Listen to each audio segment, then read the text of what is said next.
ଅତୀତରେ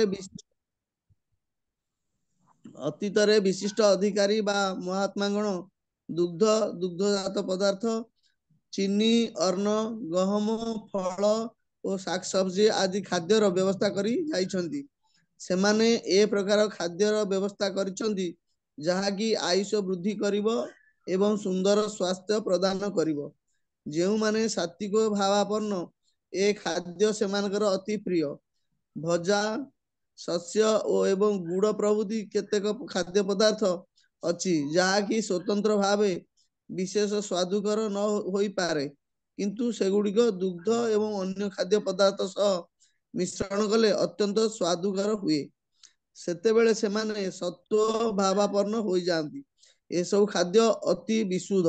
हरे कृष्ण मद्य ओ मांस। हरे कृष्ण प्रभु दंडवत प्रणाम। ओके एठी आउ जने भक्त को कहबा पढ़िया भाई। कुमार सेठी प्रभु अछंती। कुमार सेठी प्रभु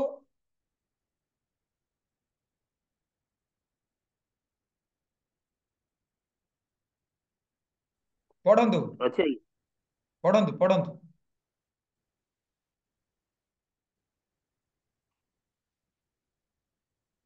ये खाद्य भजा शस्य एवं गुड़ प्रभृति केतक खाद्य पदार्थ अच्छी जहाँकि स्वतंत्र भाव विशेष स्वादकर न हो पारे, किंतु सेगुड़िक दुग्ध एवं अन्य खाद्य पदार्थ सह मिश्रण कले अत्यंत स्वादुकर हुए। सेतेबेले सेमाने सत्व भावापन्न हो जाती। ये सब खाद्य अति विशुद्ध। मद्य एवं मांस प्रभृति अस्पृश्य खाद्य ठार यह संपूर्ण भिन्न। अष्टम श्लोक रे जो चर्बीजात खाद्य कथा कहा जाइछि ताहा कंसेई खानारे हत्या करा जाइथिबा पशुजात चर्बी नुहे। ताहा सहित एहार कौनसी संपर्क नाही। दुग्धरु जो घृत मिले ताहा ही सर्वोत्तम ओ अति चमत्कार चर्बीजात खाद्य अटे। दुग्ध दही लहुनी छेना एवं तद्रूप खाद्यरु जो चर्बीजात खाद्य मिले ता मानव ग्रहण कले निरीह सरल पशु को हत्या करिवार आवश्यकता आउ रहिबो नाही। केवल अति क्रूर स्वभाव विशिष्ट व्यक्तिगण सरल निरीह पशु मानकु रसना तृप्ति निमित्त बद्ध करती। आवश्यक चर्बी जातीय खाद्य पाइबार सभ्यतम पंथा हेला दुग्ध उत्पादन। असभ्य मानवर काम हेला पशुबद्ध। डाली जातीय खाद्य शिंब जातीय खाद्य एवं गहम आदि प्रचुर परिमाण में छेना जातीय खाद्य मिले। धन्यवाद धन्यवाद। ओके हरे कृष्ण हरे कृष्ण। प्रणति महांती माँ पढ़ंतु। मु जोटी कहबी सेठी रहिबे।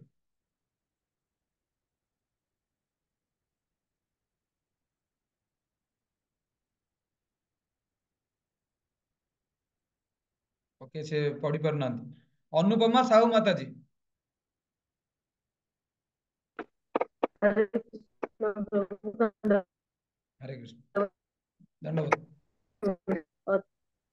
राजसिक खाद्य अति लुणिया अति कड़ा अति उष्म किंबा नाली लंका मिश्रित अटे। ताहा सेवन कले पेट गोलमाल हुए एवं रोगजात हुए। तामसिक खाद्य साधारणतः सज खाद्य नुहे, सबु बासी खाद्य। कृष्ण प्रसाद व्यतीत अन्य समस्त खाद्य जहाँ भोजन 3 घंटा पूर्व प्रस्तुत होता है ताहा बासी हो जाए एवं ताहा तामसिक खाद्य अटे। सेगुड़िक बासी हो जाइथिबारु सेथिरु दुर्गंध बाहरुଥାଏ।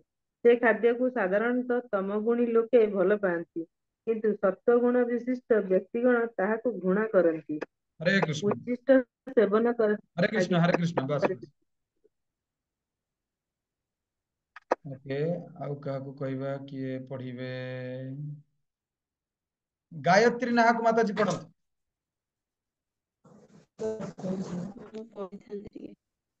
हरे कृष्ण प्रभु जी धन्यवाद प्रणाम। धन्यवाद। उत्तिष्ठ सेवन करा जाई पारे, किंतु काहार उत्तिष्ठ सेवन करिब जाहाकु परम पुरुष भगवान सेवन करिथांदी, अर्थात महाप्रसाद अन्य कथारे जगन्नाथଙ୍କ उत्तिष्ठ किंबा कौनसी साधु संतଙ୍କର उत्तिष्ठ विशिष्ट गुरुଙ୍କର उत्तिष्ठ सेवन करा जाई पारे। एते ଏତେ ବ୍ୟତୀତ ଅନ୍ୟର ଉତ୍ତିଷ୍ଟ ସେବନ କରିବା ଉଚିତ ନୁହେଁ। ଅନ୍ୟ ଉତ୍ତିଷ୍ଟ ତାମସିକ ଖାଦ୍ୟ ରୂପେ ବିବେଚିତ ହୁଏ। ତାହା ସେବନ କଲେ ସଂକ୍ରାମକ ରୋଗ ହୁଏ। ଏ ପ୍ରକାର ଖାଦ୍ୟ ଯଦିଓ ତମଗୁଣୀ ବ୍ୟକ୍ତିମାନଙ୍କର ଅତ୍ୟନ୍ତ ପ୍ରିୟ, ତଥାପି ସତଗୁଣୀ ଲୋକେ ଏହାକୁ ଭଲ ପାଆନ୍ତି ନାହିଁ କିମ୍ବା ସ୍ପର୍ଶ କରନ୍ତି ନାହିଁ। ସର୍ବୋତ୍ତମ ଖାଦ୍ୟ ହେଲା ପରମ ପୁରୁଷ ଭଗବାନଙ୍କୁ ଅର୍ପିତ ହୋଇଥିବା ଖାଦ୍ୟ। ଭଗବତ ଗୀତାରେ ହରେ କୃଷ୍ଣ, ବାସ୍ ପରମେଶ୍ୱର ବାସ୍, ହରେ କୃଷ୍ଣ, ହରେ କୃଷ୍ଣ। ଓକେ, କୃଷ୍ଣ ହଁ, ଆଉ କାହାକୁ କହିବା? ପୂଜା ସ୍ୱାଇଁ ମାତାଜୀ ଆଜ୍ଞା ପଢନ୍ତୁ। ମୁଁ ପଢିଲି। ହଁ, ପଢିବେ? ପଢିଲି। ଆଉ ପଢନ୍ତୁ, ଯୋଉଠୁ ସାରିଲେ ପଢିଲି। ସେଇଠୁ ପଢନ୍ତୁ, ଭଗବତ ଗୀତାରେ ପଢନ୍ତୁ। ଭଗବତ ଗୀତାରେ ପରମେଶ୍ୱର କହିଛନ୍ତି, ଅଟା, ଶାଗ, ସବଜି ଓ ଦୁଗ୍ଧରେ ତିଆରି ପଦାର୍ଥ ଯଦି ଭକ୍ତି ସହକାରେ ତାହା ଅର୍ପଣ କରାଯାଏ, ତାହେଲେ ସେ ଗ୍ରହଣ କରନ୍ତି। ପତ୍ରଂ ପୁଷ୍ପଂ ଫଳଂ ତୋୟମ୍। ଅବଶ୍ୟ ପରମ ପୁରୁଷ ଭଗବାନ ପ୍ରଧାନତଃ ପ୍ରେମ ଓ ଭକ୍ତିକୁ ହିଁ ଗ୍ରହଣ କରନ୍ତି। ଅବଶ୍ୟ ଏକଥା ମଧ୍ୟ କୁହାଯାଇଛି ଯେ ଏକ ନିର୍ଦ୍ଦିଷ୍ଟ ପଦ୍ଧତିରେ ପ୍ରସାଦ ପ୍ରସ୍ତୁତ କରାଯିବା ଉଚିତ। ଶାସ୍ତ୍ର ବିଧି ଅନୁଯାୟୀ ଯେଉଁ ପ୍ରସାଦ ପ୍ରସ୍ତୁତ ହୋଇଥାଏ ଏବଂ ପରମ ପୁରୁଷ ଭଗବାନଙ୍କୁ ଅର୍ପଣ କରାଯାଇଥାଏ, ତାହା ଦୀର୍ଘ ସମୟ ପୂର୍ବରୁ ପ୍ରସ୍ତୁତ ହୋଇଥିଲେ ସୁଦ୍ଧା ସେବନ କରାଯାଇପାରେ, କାରଣ ତାହା ଦିବ୍ୟ ପ୍ରସାଦ ଅଟେ। ତାହା କଦାପି ବାସି ହୁଏ ନାହିଁ। ତେଣୁ ଖାଦ୍ୟକୁ ସମସ୍ତଙ୍କ ନିମିତ୍ତ ସୁସ୍ୱାଦୁ, ଖାଦ୍ୟ ଯୋଗ୍ୟ ଓ ବିଶୁଦ୍ଧ ଦୋଷଶୂନ୍ୟ କରିବା ନିମିତ୍ତ ପରମ ପୁରୁଷ ଭଗବାନଙ୍କୁ ଅର୍ପଣ କରାଯିବା ଉଚିତ। ହରେ କୃଷ୍ଣ, ବହୁତ ବହୁତ ଧନ୍ୟବାଦ। ପ୍ରାୟ ମ୍ୟାକ୍ସିମମ୍ ଲୋକଙ୍କୁ ଆମେ ସୁଯୋଗ ଦେଲେ, ଯୋଉମାନେ ସୁଯୋଗ ପାଇଲେନି ନେକ୍ସଟ କ୍ଲାସରେ ସେମାନେ ପାଇବେ। ବହୁତ ବହୁତ ଧନ୍ୟବାଦ। ଯାହା ହଉ ଆପଣଙ୍କ ପାଖରେ ଭଗବତ ଗୀତା ଅଛି, ସେଇଥିପାଇଁ କହିଲେ ସାଙ୍ଗେ ସାଙ୍ଗେ ଆପଣ ପଢି ପାରୁଛନ୍ତି, ବହୁତ ଭଲ। ଆପଣଙ୍କ ନିଜ ପାଖରେ ଭଗବତ ଗୀତା ରଖିବେ। ତ ଯଦି ଆମେ ଏଇଠୁ ପୁଙ୍ଖାନୁପୁଙ୍ଖ ଆମେ କିଛି ଆଲୋଚନା କରିବା, ଦେଖିବା ବହୁତ ଗୁଡେ ଜିନିଷ ଏଥିରେ ଲେଖା ହେଇଛି। ମନୁଷ୍ୟ ଜୀବନର ପ୍ରତିଦିନର ଯାହା ସବୁ କାମ ଅଛି, ମାନେ ଖାଦ୍ୟକୁ ଆଧାର କରିକି ଏଇ ଜିନିଷଟା ବର୍ଣ୍ଣନା ଆଜି କରାଯାଇଛି। ଆଜିର ଶ୍ଲୋକଟା ଖାଦ୍ୟ, କାଲିର ଶ୍ଲୋକଟା ଆପଣ ଦେଖିବେ ଯଜ୍ଞାନୁଷ୍ଠାନ। ପୂର୍ବରୁ ସବୁ ଆମର ଥିଲା କିଏ କୋଉ ଦେବତା ପୂଜା କରୁଛନ୍ତି। ଏହି ଅନୁସାରେ ଅର୍ଜୁନଙ୍କୁ କୃଷ୍ଣ କଣ କରୁଛନ୍ତି, ବିଭିନ୍ନ ବିଭିନ୍ନ କ୍ୟାଟେଗୋରୀକୁ ନେଇକି ସୁନ୍ଦର ଭାବରେ ଅର୍ଜୁନଙ୍କର ଡାଉଟ୍ ସବୁ କ୍ଲିୟର କରୁଛନ୍ତି। ତ ଏଇଠି ଯଦି ଆମେ ଅନୁବାଦରୁ ପ୍ରଥମେ ଯିବା, ପ୍ରଥମେ ଆମେ ଦେଖିବା ସାତ୍ବିକ ଖାଦ୍ୟ ଆୟୁଷ ବୃଦ୍ଧି କରେ। ମୁଁ ଯେତେବେଳେ ଆଜି ପଢିଲି ମତେ ଟିକେ ଡାଉଟ୍ ଲାଗିଲା, ମୁଁ କହିଲି ଆୟୁଷ କେମିତି ବୃଦ୍ଧି କରିବ? ଯାହାର ତ ଯେତିକି ମାନେ ଆୟୁଷ, ସେ ତ ଜନ୍ମ ହେଲା ବେଳେ ତ ସ୍ଥିର ଥାଏ। ମୁଁ ମନେକର 20 ବର୍ଷ ବଞ୍ଚିବି କି 30 ବର୍ଷ ବଞ୍ଚିବି, ସେଟା ତ ସ୍ଥିର ଥିବ। ଆୟୁଷ ପୁଣି କେମିତି ବୃଦ୍ଧି କରିବ? ଏଟାକୁ ବର୍ଣ୍ଣନା କରାଯାଇଛି। ଏଟାର ଭିତ୍ରି ମିନିଂ ହଉଛି ଏଇଆ, ଭିତ୍ରିଆ ଅର୍ଥ, ଯଦି ଜଣେ କୃଷ୍ଣଙ୍କୁ ଭୋଗ ଲଗେଇକି ଖାଇବ, ତାହେଲେ କଣ ହବ? ଜନ୍ମ ମୃତ୍ୟୁ ବି ଯୋଉ ସମୟରେ ଅଛି ନା, ତ ସେଟା ବି ପରିବର୍ତ୍ତନ ହେଇପାରିବ। ତ ମୁଁ ତାପରେ ଏଟାକୁ ପୁଣି ଆହୁରି ବିଚାର କଲି। ମୁଁ କହିଲି ଏଟା କେମିତି ହେଇପାରିବ? ଯାହାର ତ ଯେତିକି ବର୍ଷ ଆୟୁଷ ଅଛି, ତ ସେତିକି ବର୍ଷ ସେ ବଞ୍ଚିବ। କିନ୍ତୁ କୃଷ୍ଣଙ୍କ ଭକ୍ତଙ୍କ ପାଇଁ ଏଇ ନିୟମଟା ଲାଗୁ ନୁହେଁ। ଆମର ସାଧାରଣତଃ ଓଡିଆରେ ଗୋଟେ କଥା ଥିବ, ଆପଣ ମାନେ ଜାଣିଥିବେ, ରକ୍ଷେ ହରି ମାରେ କିଏ, ମାରେ ହରି ରକ୍ଷେ କିଏ।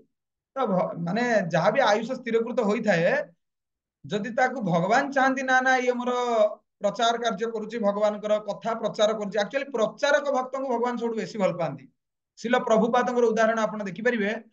70 ବର୍ଷ ବୟସରେ ସାଧାରଣତଃ ଲୋକମାନେ ଘର ଦ୍ୱାର, ସ୍ତ୍ରୀ ପିଲା ଛୁଆକୁ ଜାବୁଡିକି ଧରିଥାନ୍ତି। ସେମାନେ ଘର ଛାଡିକି ବି ସେମାନେ କୋଉ ମାନେ ଯାହା କୁହାଯାଏ ବନ୍ଧୁବାନ୍ଧବଙ୍କ ଘରକୁ ବି ବେଶୀ ଦିନ ଯାଆନ୍ତିନି। ମାନେ ତାଙ୍କର ମୋହଟା ଏତେ ଅଧିକ ଥାଏ, ସେମାନେ କୁଆଡେ ଯାଆନ୍ତିନି। କାଳେ ମୋର ସମ୍ପତ୍ତି କିଏ ନେଇଯିବ, ବିଲ ବାଡି କିଏ କଣ ନେଇଯିବ, କୁଆଡେ କଣ କରିଦବ, ସେମାନଙ୍କର ଏତେ ମୋହ ଥାଏ, ସେମାନେ ଛାଡିକି ଯାଆନ୍ତିନି। କିନ୍ତୁ ଶିଲ ପ୍ରଭୁପାଦ ଦେଖନ୍ତୁ, ଯେହେତୁ ତାଙ୍କ ଗୁରୁଦେବ ତାଙ୍କୁ ଆଦେଶ ଦେଇଥିଲେ, ସେ ଗୁରୁଙ୍କ କଥା ମାନିକି 70 ବର୍ଷ ବୟସ, ବୁଢା ବୟସରେ ସେ ଆମେରିକା ଭଳିଆ ଜାଗାକୁ ଯାଇଥିଲେ, ସେଠି ଯାଇକି ପ୍ରଚାର କରିଥିଲେ। ଯାହାଙ୍କ ଯୋଗୁ ଆଜି ଆମେ 40 ଜଣ ଏଠି ବସିଛେ, ଭଗବାନଙ୍କର କଥା ଆଲୋଚନା କରୁଛେ। ଆଜି ଯଦି ପ୍ରଭୁପାଦ ନଥାନ୍ତେ, ତାହେଲେ ଆପଣ କୋଉ ବସିକି ଇଟିଭି, ଓଟିଭି, ତରଙ୍ଗ, ସାର୍ଥକ କଣ ସବୁ ସିରିଆଲ ସବୁ ଦେଖୁଥାନ୍ତେ। ଆମେ ବି କୋଉଠି ଯାଇକି ଚା ପିଉଥାନ୍ତୁ, କୋଉଠି କଣ ଯାଇକି କରିଥାନ୍ତୁ, ବା କୋଉଠି ଭଲି ଖେଳିଥାନ୍ତୁ, କିଏ କୋଉଠି କ୍ରିକେଟ ଖେଳିଥାନ୍ତା, କିଏ କୋଉଠି କୁଆଡେ ସିନେମା ଦେଖିବାକୁ ଯାଇଥାନ୍ତା। କିନ୍ତୁ ଦେଖନ୍ତୁ, ପ୍ରଭୁପାଦଙ୍କ କୃପା ଯୋଗୁ 40ଟା ଘରର ଲୋକ ଆଜି ଏଇ ଜୁମ୍ ପ୍ଲାଟଫର୍ମ ମାଧ୍ୟମରେ, ମନ୍ଦିର ମାଧ୍ୟମରେ ଆମେ ସମସ୍ତେ ବସିକି କୃଷ୍ଣଙ୍କ କଥା ଆଲୋଚନା କରୁଛୁ। ମାନେ ଚିନ୍ତା କରୁଛନ୍ତି, ଏଟା କେବଳ ଆଉ କେବଳ ପ୍ରଭୁପାଦଙ୍କ ଯୋଗୁ ହିଁ ସମ୍ଭବ ହେଇପାରୁଛି। ତ ଏଇଟାର ଅର୍ଥ ହଉଛି ଏଇଆ, जदि आमे भगवान को अर्पित करबा खाद्य आ सेई भोग जेतेबेले भगवान ग्रहण करंती नैवेद्य जेतेबेले भगवान ग्रहण करंती सेटा सेतेबेले प्रसाद हुए आ प्रसादटा जेतेबेले भक्त भोजन करंती पांती सेटा कोन हुए महाप्रसाद हुए पूरी जो माने आसीथिबे आमे से मानकु कहिथु केमिति महाप्रसाद हैला ताकू आ समय नै आपनको कहया पई तो से जने जदि महाप्रसाद सेवन कला भक्तंकर उच्छिष्ट सेवन कला तार आयुष कोन हबो जेतिकी अछि तार आयुष मध्ये बढ़िबो आपण माने जानिथिबे थरे प्रभुपादଙ୍କୁ तांकर जो माने अमेरिका और लंडन रे जो माने सब अछंती ख्रिस्टियन पाद्री बा जाको हमें फादर बोली कहंती सेमाने थरे प्रभुपादଙ୍କୁ पचारले तुमर सब शिष्य माने एते सब कोन तेजियान देखा होउचंती पूरा स्किन ग्लो करूची सेमानकर तो प्रभुपाद कहिथिले जेहेतु से कृष्ण को अर्पित प्रसाद भोजन कर सब समय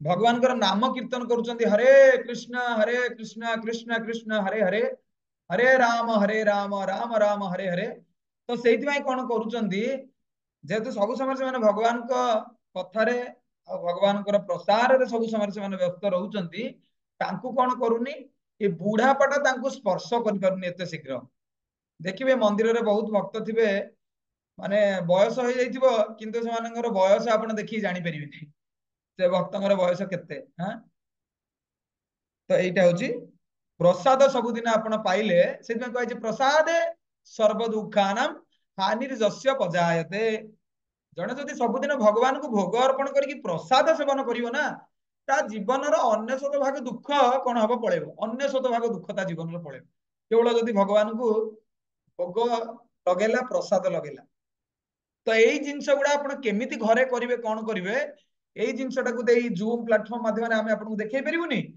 यही जिनसटा केतेबेले देखा जिवो आपनको जेतेबेले प्रेरणा उत्सव सत्संग उत्सव जेतेबेले होउची जेतेबेले डका होउची आपनको पुरी को डका होउची बा जेतेबेले भक्ति वेदांत आश्रम को डका होउची रहिबा पई डका होउची तो सेतेबेले जदि जणे आसिकी रहिबो देखिबो बा आपनकर घर को वैष्णव मानकु जेतेबेले आपण डाकिबे घरे से माने हाथ धरिकी शिखेबे जेमिति कुहा जाए गौर गोविंद महाराज हमर परम पूज्य गुरुदेव कहंती तो गुरु बा वैष्णव होउचंती कोन करंती से माने प्राथमिक शिक्षक जेमिति पिलाटा पाठ पढिला बेले खड़ी धरिकी शिखै दे हाथ माने आमे छोट पिला मोर मने अछि हाथ रे खड़ीटा लागि तो कि हम हाथ बुल्लु नथो अ बुल्लु नथो से प्राइमरी टीचर कोन करंती हाथ को एमिति धरिबे एई अ लेखे अ एमिति गोटा अ लेखिकी ताकू बुल्लौथुबे से लेखि लेखि लेखि लेखि अटा थरे लेखाई दियो से 20 थर बुलेला बेलको अटा गोटे माने अजगर साप भलिया मोटा हे जो आपण माने देखिथिबे जदि मन थिबो कार गां गहली रे पिला माने सिलट रे बसी अ आ हर्ष दीर्घ सब पढुतबे आपण माने देखिथिबे माने पूरा अजगर साप भलिया मोटा हे जाइथिबो अटा माने कोन शिक्षक ताको हाथ धरिकी शिखै दिए तो गुरु एक्चुअली से भलिया करांती सब जिंस गुरुदेव हाथ धरिकी शिखै दियंती गुरु कर्ण धारम से कहै छै हाथ धरिकी शिखेबे किंतु जने जदि न शिखिला टिके आउ टिके ताकू शीघ्र शिखेबा पई कोन करंती गुरु कर्णधारम कान मुड़िकी बेले बेले गुरुदेव शासन करंती किंतु ए कान उडाटा खाइबाटा टिके शिष्य मानक प्रति टिके भारी कष्ट हां हमु केमिति कहि देले आमे आ रहिबुनी आमे आ जीवुनी तो बेले बेले मन रे से बेला हुए बुझिले मोर मन अछि जे माने हमर जने सार थिले पढौथिले प्रबल बाडांदी से माने एमिति बाडीबे रास्ता कड़े घर ट्यूशन होता है गाँ लोक सब जाती से परिवा आने छक को जाती बाजार करने ग्रोसरी आने जाती एत जोर से बाड़ाती पिठी को नुआई की माने पूरा बम फुटिला भाया शब्द हुए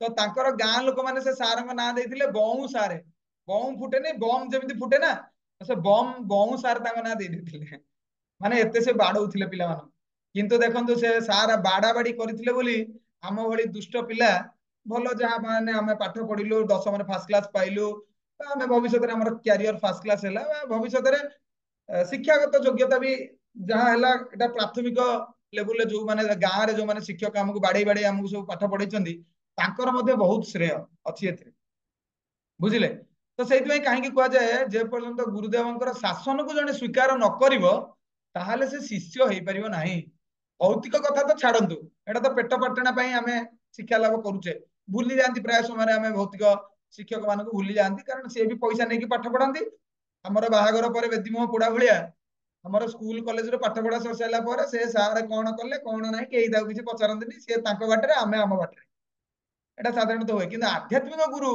ତାଙ୍କର ସ୍ଥିତିଟା ହଉଛି ସବୁଠୁ ଉପରେ, କାରଣ ସିଏ କଣ କରନ୍ତି, ପେଟ ପୋଷିବା ପାଇଁ ଆମକୁ ବିଦ୍ୟା ଦିଅନ୍ତିନି, ସିଏ ଆମକୁ ଏମିତି ବିଦ୍ୟା ଦିଅନ୍ତି, ଅଜ୍ଞାନ ତିମିରାନ୍ଧସ୍ୟ ଜ୍ଞାନାଞ୍ଜନଂ ଶଳାକୟା ଚକ୍ଷୁଃ ଉନ୍ମିଳିତଂ ଯେନ ତସ୍ମୈ ଶ୍ରୀ ଗୁରବେ ନମଃ।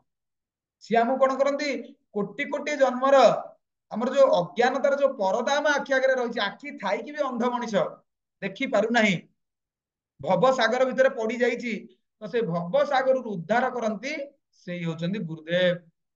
ଆମକୁ ଭବ ଅନ୍ଧକାରରୁ ଆମକୁ ଉଦ୍ଧାର କରି ଜ୍ଞାନାଲୋକର ଚକ୍ଷୁ ପ୍ରଦାନ କରନ୍ତି, ଭବସାଗରରୁ ଉଦ୍ଧାର କରିକି ଆମକୁ କୃଷ୍ଣ କୈନ୍ଦ୍ରିକ ସଂସାର ଗଢିବା ପାଇଁ ଆମକୁ ସିଏ ପ୍ରେରଣା ଦିଅନ୍ତି। ସିଏ ହଉଛନ୍ତି ଆକ୍ଚୁଆଲି ଗୁରୁଦେବ, ବା ସିଏ ହଉଛନ୍ତି ବୈଷ୍ଣବ, ସିଏ ହଉଛନ୍ତି ସାଧୁ।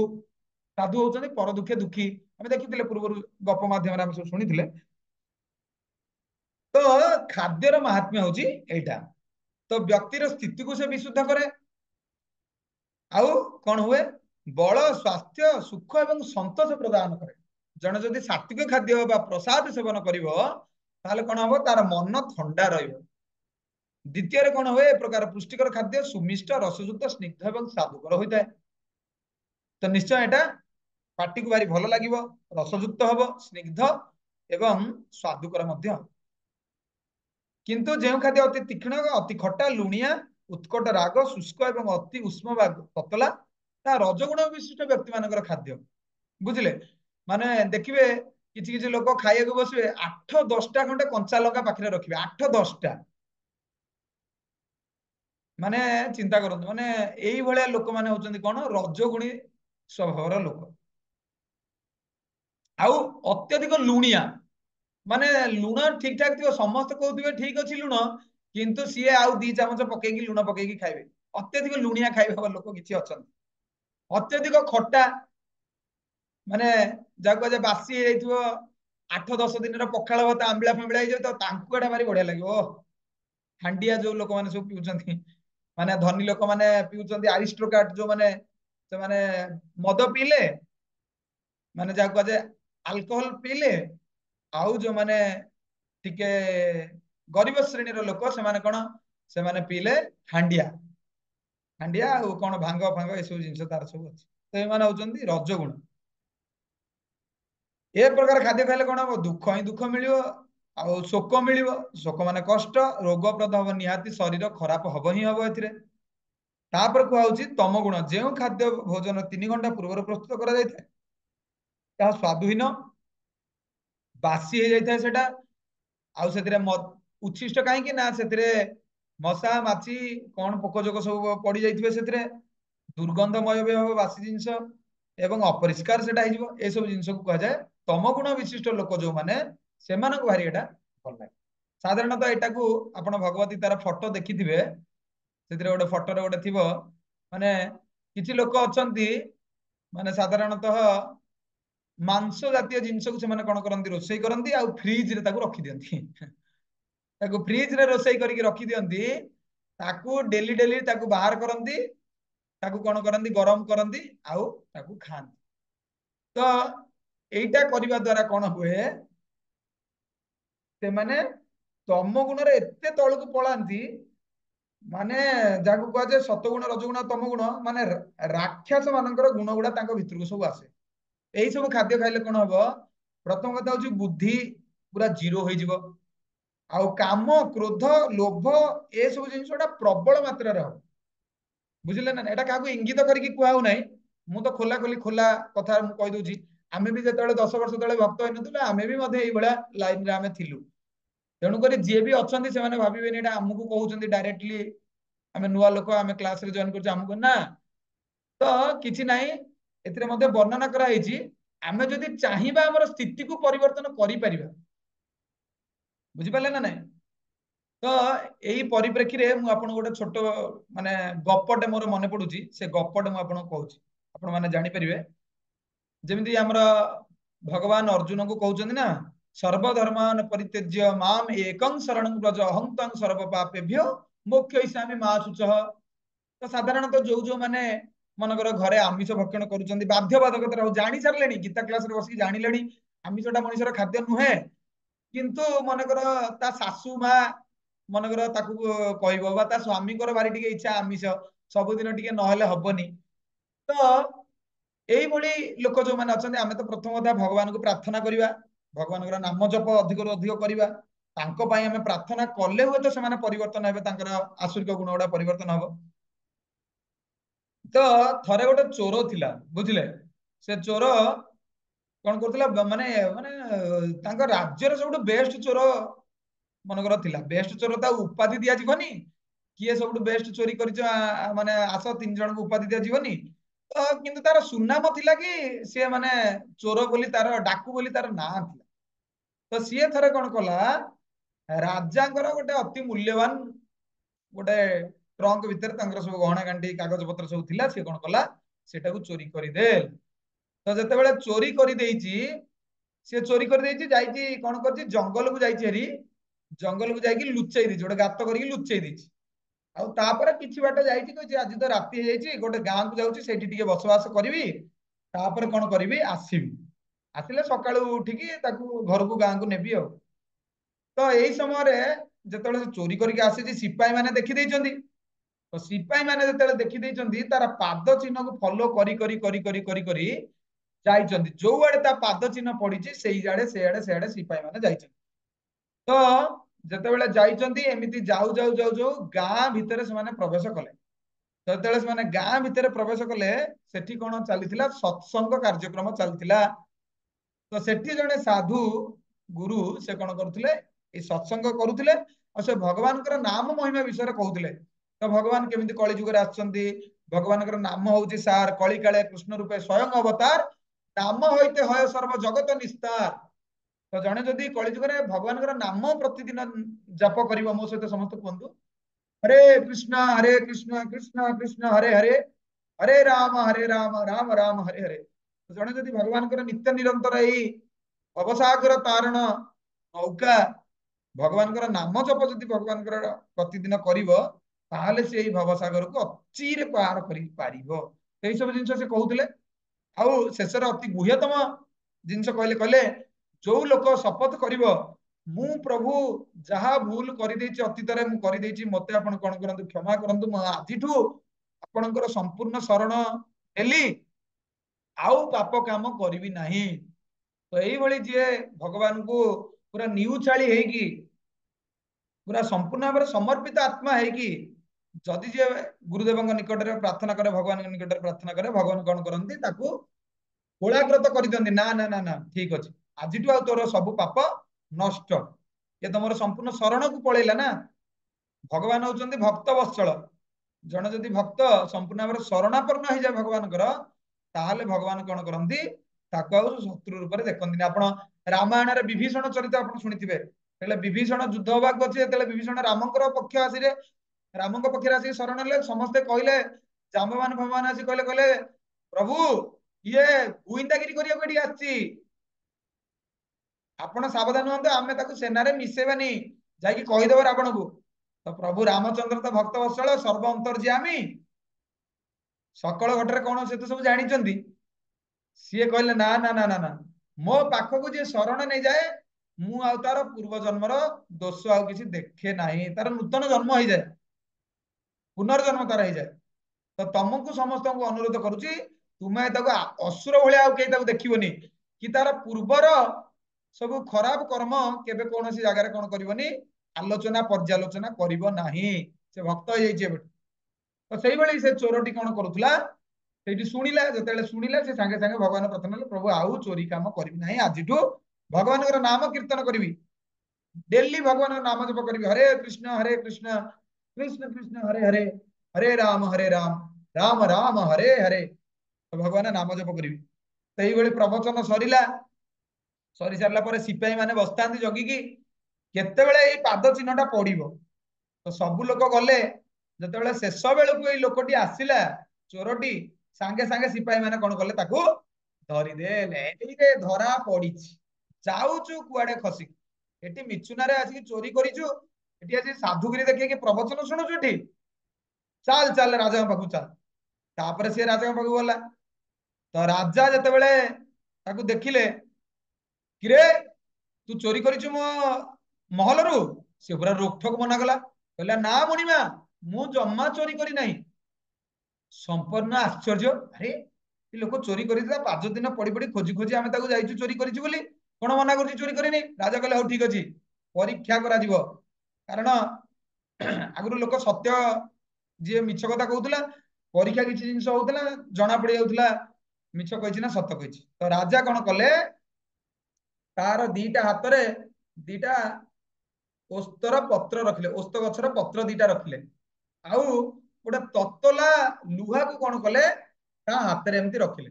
କହିଲେ ଯଦି ଏଟା ମିଛ କଥା କହୁଥିବ କଣ ହବ, ତାହେଲେ ତା ହାତ ପୋଡିଯିବ।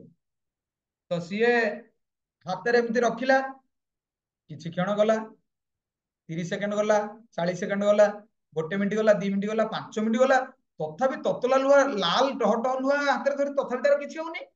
ତାପରେ ଲୁହାଟା ପକେଇଦବା ପାଇଁ ରାଜା ତାକୁ କହିଲେ। ତ ତା ହାତ କଣ ପୋଡିବ, ସେ ଓସ୍ତ ଗଛର ପତ୍ର ବି ତାର କିଛି ହେଲାନି। ତ ସମ୍ପୂର୍ଣ୍ଣ ଭାବରେ ଆଶ୍ଚର୍ଯ୍ୟ ସିପାହୀ ମାନେ, କହିଲେ ଆରେ ତୁ ତ ଚୋରି କରିଛୁ, ଆମେ ତତେ ମାନେ ହଉଛି ଯଦିଓ ଦେଖିନୁ, କିନ୍ତୁ ହଉଛି ତ ତତେ ଫଲୋ କରି କରି ଜାଣିଲୁ, ହଉଛି ତତେ ସେଇ ଜାଗାରୁ, ତତେ ଆମେ ଠିକଣା ଜାଗାରୁ ଧରିଲୁ, ତୁ କେମିତି ଚୋରି କରୁନୁ ବୋଲି କହୁଛୁ। ସମ୍ପୂର୍ଣ୍ଣ ଆଶ୍ଚର୍ଯ୍ୟ ହେଇଗଲେ। ତ ବର୍ତ୍ତମାନ ରାଜା ଭାବିଲେ, କହିଲେ ସିପାହୀ ମାନେ କଣ କରିଛନ୍ତି, ଏଇଟା ଗୋଟେ ମାନେ ଗୋଟେ ଫାର୍ସ ଚଲେଇଛନ୍ତି, ଗୋଟେ ସାଧୁଟାକୁ ଆଣିକି ଦଣ୍ଡ ଦେଇଦେଲେ। ନା ନା ନା, ଏଇ ସିପାହୀ ମାନଙ୍କର କଣ କରାଯିବ, ଏମାନଙ୍କୁ ମୃତ୍ୟୁଦଣ୍ଡ ଦିଆଯିବ। ଯେତେବେଳେ ରାଜା ସିପାହୀ ମାନଙ୍କୁ ମୃତ୍ୟୁଦଣ୍ଡ ଦେବାକୁ ଘୋଷଣା କଲେ, ସେ ଚୋରଟା ସାଙ୍ଗେ ସାଙ୍ଗେ କହିଲା, ମଣିମା ମୁଁ ଚୋରି କରିଛି, ମୁଁ ଚୋରି କରିଥିଲି, ଚୋରି କରିଛି ନୁହେଁ, ମୁଁ ଚୋରି କରିଥିଲି, ମାନେ ପୂର୍ବ ଜନ୍ମରେ ମୁଁ ଚୋରି କରିଥିଲି। ତ ସମ୍ପୂର୍ଣ୍ଣ ଆଶ୍ଚର୍ଯ୍ୟ ହେଇଗଲେ। ରାଜା ଭାବିଲେ ଯେହେତୁ ଇଏ ସାଧୁ ଲୋକଟା, ମାନେ ଏଇ ସିପାହୀ ମାନେ, ନିରୀହ ସିପାହୀ ମାନଙ୍କର କାଳେ ଜୀବନ ପଳେଇବ, ଇଏ ବୋଧେ ତାଙ୍କୁ ବଞ୍ଚେଇବା ପାଇଁ ଆଉ କିଏ ଚୋରି କରି ତାର ପାପଟା ନିଜ ମୁଣ୍ଡ ଉପରକୁ ନେଇଯାଉଛନ୍ତି। ଆଉ ତ ଇଏ ତ ସାଧୁର ଲକ୍ଷଣ, ପର ଦୁଃଖେ ଦୁଃଖୀ, ପର ସୁଖେ ସୁଖୀ। ତ ରାଜା ତାଙ୍କୁ କହିଲେ, କହିଲେ ଯଦି ତମେ ସତ କଥା କହୁଛ, ତମେ ଚୋରି କରିଛ, ତାହେଲେ କୋଉ ଜାଗାରେ ସେ ଚୋରି ପଦାର୍ଥ ରଖିଛ ବା ଅଛି, ତାହେଲେ ଏଟା ଆଣିକି ଦିଅ। ତ ରାଜା କହିଲେ, ସିପାହୀ ସେ ଲୋକ କହିଲେ, କହିଲେ ଆଜ୍ଞା ଆପଣ ସିପାହୀ ମାନଙ୍କୁ ମୋ ସହିତ ପଠାନ୍ତୁ, ଆପଣ ନିଜେ ଆସନ୍ତୁ। ତ ରାଜା ଆଉ ସିପାହୀ ଯେତେବେଳେ ଗଲେ, ସତୁ ସତ ଯାଇକି ବଣରୁ ଆଣିକି ଆସିଲେ।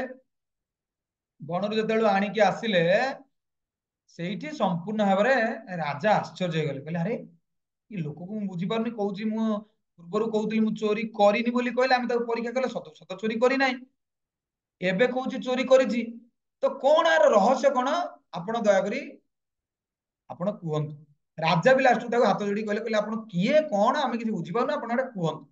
ସିଏ ତାପରେ କହିଲା, କହିଲା ଆଜ୍ଞା ମୁଁ ଏମିତି ଚୋରି କରିଥିଲି, ବଣରେ ଲୁଚେଇକି ରଖିଥିଲି, ଆଉ ଗୋଟେ ପାଖ ଗାଁକୁ ଗଲି, ସେଠି ସାଧୁ ସଂଘ ହଉଥିଲା। ସେ ସାଧୁ ସଂଘରେ ଗୁରୁଦେବ କହିଲେ, ସର୍ବଧର୍ମାନ ପରିତ୍ୟଜ୍ୟ ମାମେକଂ ଶରଣଂ ବ୍ରଜ, ଅହଂ ତ୍ୱାଂ ସର୍ବ ପାପେଭ୍ୟୋ ମୋକ୍ଷୟିଷ୍ୟାମି ମା ଶୁଚଃ। ତୁମେ ଯାହା ପାପ କର୍ମ କରିଛ ଛାଡି ଦିଅ ତାକୁ, ସବୁ ଧର୍ମ ପରିତ୍ୟାଗ କର। ତ ସବୁ ଧର୍ମ ପରିତ୍ୟାଗ କେମିତି କରିବ, କଣ ଘର ଦ୍ୱାର ଛାଡିକି ଆସିକି ସ୍ୱାମୀ ତା ଧର୍ମ କରିବନି, ସ୍ତ୍ରୀ ତା ଧର୍ମ କରିବନି, ପୁଅ ତା ଧର୍ମ କରିବନି, ଝିଅ ତା ଧର୍ମ କରିବନି, ତ କେହି ଯଦି କାହା ଧର୍ମ କରିବେନି, ତ ଘର ସଂସାର ସମସ୍ତଙ୍କର ଉଜୁଡି ଯିବ, ଗଣ୍ଡଗୋଳ ଲାଗିବ, ମାରପିଟ ହେବେ, ହଣାମରା ହେବେ, ସବୁ କୋର୍ଟ କଚେରୀ କେସ୍ ଲାଗିବ। କଣ ଆପଣ ଏମିତି ପ୍ରଭୁ ପ୍ରବଚନ ଦେଲେ ଯେ ପୁରା ଘରେ ଝଗଡା ଏମିତିଆ, କେହି କାହା କଥା ମାନୁନାହାନ୍ତି, ସର୍ବଧର୍ମାନ ପରିତ୍ୟଜ୍ୟ। ତ ଏଇ ଜିନିଷଟାକୁ ଆପଣ ମାନେ ବୁଝିବା ଦରକାର। ସର୍ବଧର୍ମାନ ପରିତ୍ୟଜ୍ୟ ମାନେ କଣ, ସବୁ ଧର୍ମ ପରିତ୍ୟାଗ କରି କୃଷ୍ଣଙ୍କ ଶରଣ ନବ, କୃଷ୍ଣ ଯାହା ଚାହୁଁଛନ୍ତି ସେଇଆ କରିବା, କୃଷ୍ଣଙ୍କ ଖୁସି ପାଇଁ ଆମେ କର୍ମ କରିବା। ତା ମାନେ ନୁହେଁ ସ୍ୱାମୀ ତା କାମ କରିବନି, ସ୍ତ୍ରୀ ତା କାମ କରିବନି, ପୁଅ ତା କାମ କରିବନି, ଝିଅ ତା କାମ କରିବନି, ସମସ୍ତେ ଆମେ କର୍ମ କରିବା। କିନ୍ତୁ ଏ କର୍ମଟା କଣ ହେଇଯିବ, ଆଉ କର୍ମ ବୋଲି କୁହାଯିବନି। କର୍ମ କଲେ କଣ ହବ, ତାର ପ୍ରତିକ୍ରିୟା ମିଳିବ, ଭଲ କାମ କଲେ ଭଲ ଫଳ ମିଳିବ, ଖରାପ କାମ କଲେ ଖରାପ ଫଳ ମିଳିବ। କିନ୍ତୁ ଯେ କର୍ମଟା କୃଷ୍ଣଙ୍କ ପାଇଁ ଯେତେବେଳେ ଆପଣ କରିବେ, ସେ କର୍ମଟା କର୍ମର ବନ୍ଧନରେ ଆପଣ ପଡିବେନି, ସେଟା କଣ ହେଇଯିବ, ସେବା ହେଇଯିବ। ବୁଝିଲେ?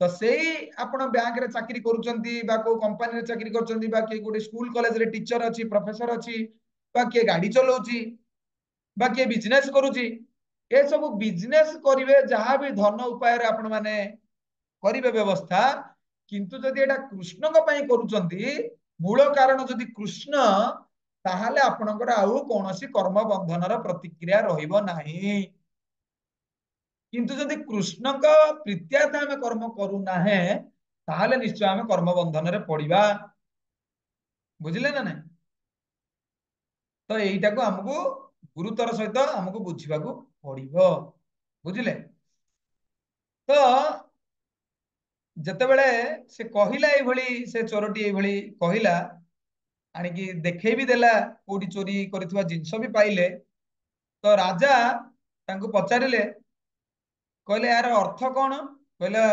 हे राजन जेकोसी व्यक्ति जो मुहूर्त रे जदि भगवान शरणापन्न हो जाए आ कहबे प्रभु मु आ भूल काम करिबिनी ताले भगवान कौन करंदी तार सब पाप को सांगे सांगे नष्ट कर दियंती आ तार पुनर्जन्म हुए से सही कथा कहला ना मु पूर्व जन्म रे चोरी करथिली ए जन्म रे चोरी करी नाही तो आपण माने इथुरु जहा मुख्य जिंस आपण माने माने शिक्षा लाभ करी घरे ताको चेष्टा करन ताहले कोन हबो घर आ घर भलिया रहबेनी घर होई जो मंदिर तो एठी आमे ताको भावार्थ को जिबा भावार्थ गले आउ किछ किछ पॉइंट हमर बाहरिबो खाद्य ग्रहण करिवार उद्देश्य हला आयुष वृद्धि करिवा मन को विशुद्ध करिवा एवं शारीरिक शक्ति वृद्धि करिवा मन चंचल काहे कि होची तामसिक और राजसिक खाद्य खाइले मन चंचल हुए यह होची एकमात्र उद्देश्य अतीतर विशिष्ट अधिकारी बा महात्मा दुग्ध दुग्धजात पदार्थ चीनी अन्न गहम फल शाक सब्जी आदि व्यवस्था करि जाइछन्ती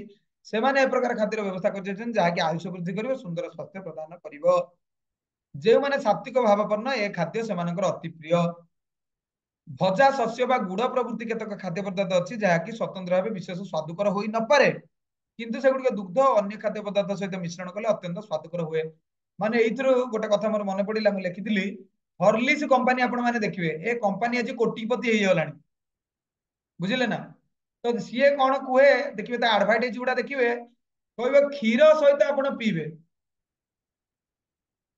आ जदि तुम हॉर्लिक्स रे बळ थांदा तुमे तो पानी रे पियंतो क्षीर सहित पिया पई काई कहछि एक्चुअली शक्ति अछि क्षीर रे किंतु हॉर्लिक्स टाको क्षीर रे पिया पई कहले कोन हबो लोक भाबिबे आमे हॉर्लिक्स पिउछु आ शक्ति हम शरीर को आसु किंतु एक्चुअली शक्ति अछि कोथरे दुग्ध रे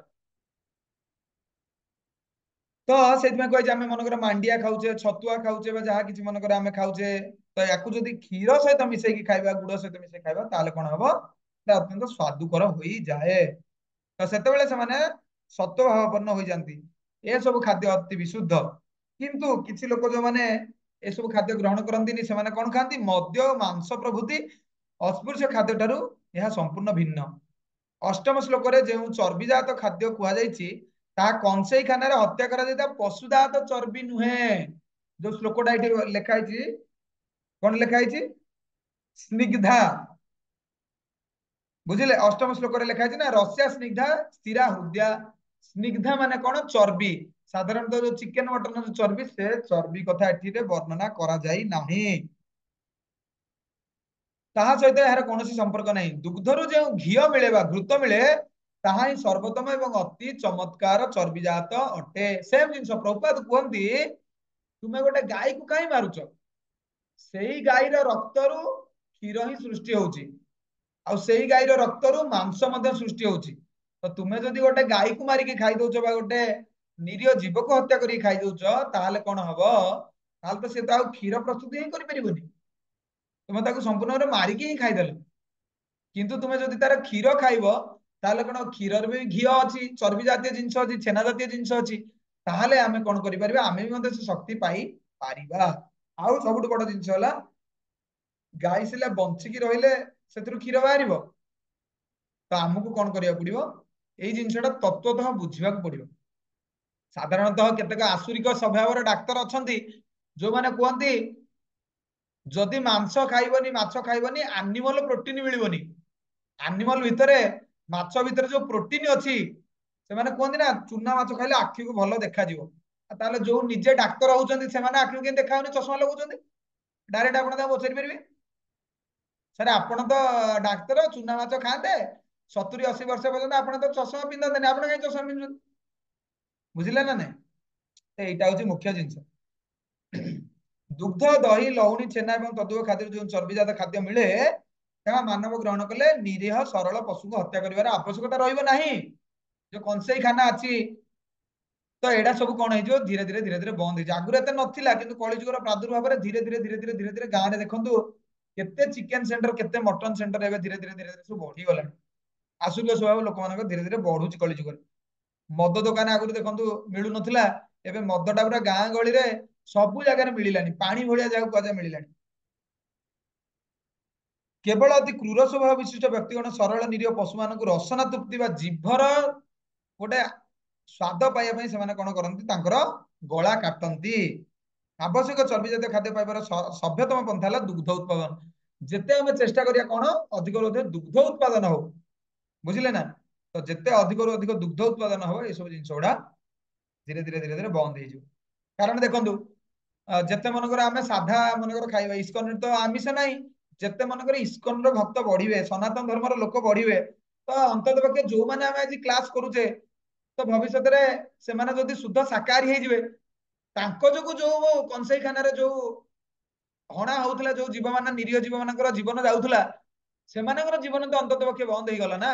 ଯୋଉ 40 ଜଣ ମନେକର ଆମେ ଏଠି କ୍ଲାସରେ ବସିଛେ, ସେ 40 ଜଣ ଯଦି ଆମେ ପରିବାର ସବୁ ଲୋକ ଆଜି ଭକ୍ତ ହେଇଯିବା, 40ଟା ଲୋକମାନଙ୍କ ପାଇଁ ଯୋଉ ମନେକର କୁକୁଡା ଛେଳି ମେଣ୍ଢା ଯୋଉ ହଣା ହଉଥିଲେ, ତ ଅନ୍ତତଃ ପକ୍ଷେ 40 ଜଣଙ୍କ ପାଇଁ ତ ବନ୍ଦ ହେଇଗଲା ନା, ତା ଦୋକାନ ବନ୍ଦ ହେଇଯିବ ନା ଧୀରେ ଧୀରେ। ତ ଗୋଟେ ଆମର ଗୋଟେ କ୍ଲାସରେ ଜଣେ ପ୍ରଭୁ କହୁଥିଲେ, ମାନେ ଗୋଟେ ଛେଳି କୁ ହାଣୁଛି ଗୋଟେ କଂସେଇ, ତାକୁ ମାଂସ ଖାଉଛନ୍ତି ସାଧାରଣ ଲୋକ। ତ ଛେଳି ଯେତେବେଳେ ଗଲା କଂସେଇ ଖାନାକୁ, ସେ ପଚାରିଲା, ଆରେ ଭାଇ ମତେ ତମେ କାହିଁ ମାରୁଛ? ମୁଁ କଣ ତମ ମାଂସ କେବେ ଖାଇଛି? ମୁଁ ତୁମ ପୁଅ ଝିଅକୁ ଯାଇକି କେବେ କାମୁଡା କାମୁଡି କରି ତା ମାଂସ ଖାଇଛି? ମୁଁ ତ ଖାଉଛି ସାଧା। ମୁଁ କୋଉଠି ଘାସ ଟିକେ ଖାଇଲି, କୋଉଠି ପତ୍ର ଟିକେ ଖାଇଲି, ମୁଁ ହଉଛି ଶୁଦ୍ଧ ଶାକାହାରୀ ଜୀବ। ମୁଁ କେବେ କାହାର ମାଂସ ଭକ୍ଷଣ କରିନାହିଁ। ମୋ ଜନ୍ମ ଭିତରେ ମୁଁ କେବେ ଏଇ ଜନ୍ମରେ କେବେ ମୁଁ କାହାକୁ କଷ୍ଟ ଦେଇନାହିଁ। ତ ହେ ମୂର୍ଖ ମଣିଷ, ତୁମେ ମୋ ଭଳି ସରଳ ନିରୀହ ଜୀବକୁ ହତ୍ୟା କରୁଛ। ଚିନ୍ତା କର, ମତେ ମାରି ସାରିଲା ପରେ ତୁମେ ଯୋଉ ପାପ କରିବ, ତାର ଫଳ ଯମରାଜ ତୁମକୁ କେତେ ଭୟଙ୍କର ନ ଦେବେ। ମୁଁ ଯଦି ମାଂସ ଖାଉଥାନ୍ତି ତମେ ମାରିଲେ ଠିକ ଅଛି, ମୁଁ ଶୁଦ୍ଧ ଶାକାହାରୀ ଜୀବଟେ, କୁକୁଡାଟେ, ମୁଁ ମନେକର ନିରୀହ କୁକୁଡାଟେ, ତ ତୁମେ ଆଜି ମତେ ଖାଉଛ, ମୁଁ ତୁମକୁ କେବେ କିଛି କରିନାହିଁ। ତ ଏହାର ନିଶ୍ଚୟ ବିଚାର ଭଗବାନ କରିବେ, ଯମରାଜ ନିଶ୍ଚୟ ବିଚାର କରିବେ। ବୁଝିଲେ ନା ନାଇଁ? ତ ଏଇଥିରୁ ଆମେ ମାନେ ସତର୍କ ହେଇଯିବା ଦରକାର। ଥରେ ନିରୋଳା ବସିକି ଭାବିବା ଦରକାର, କଣ ସତର୍କ ନା ଆମେ ମରିଯିବା ଏସବୁ ଜିନିଷ ନ କଲେ? ନା, କେବେ ମରିବାନି। କେବଳ ଜିହ୍ୱା ଲାଳସ ପାଇଁ ତ ଏଇସବୁ ଜିନିଷ ଆମେ କରୁଛୁ।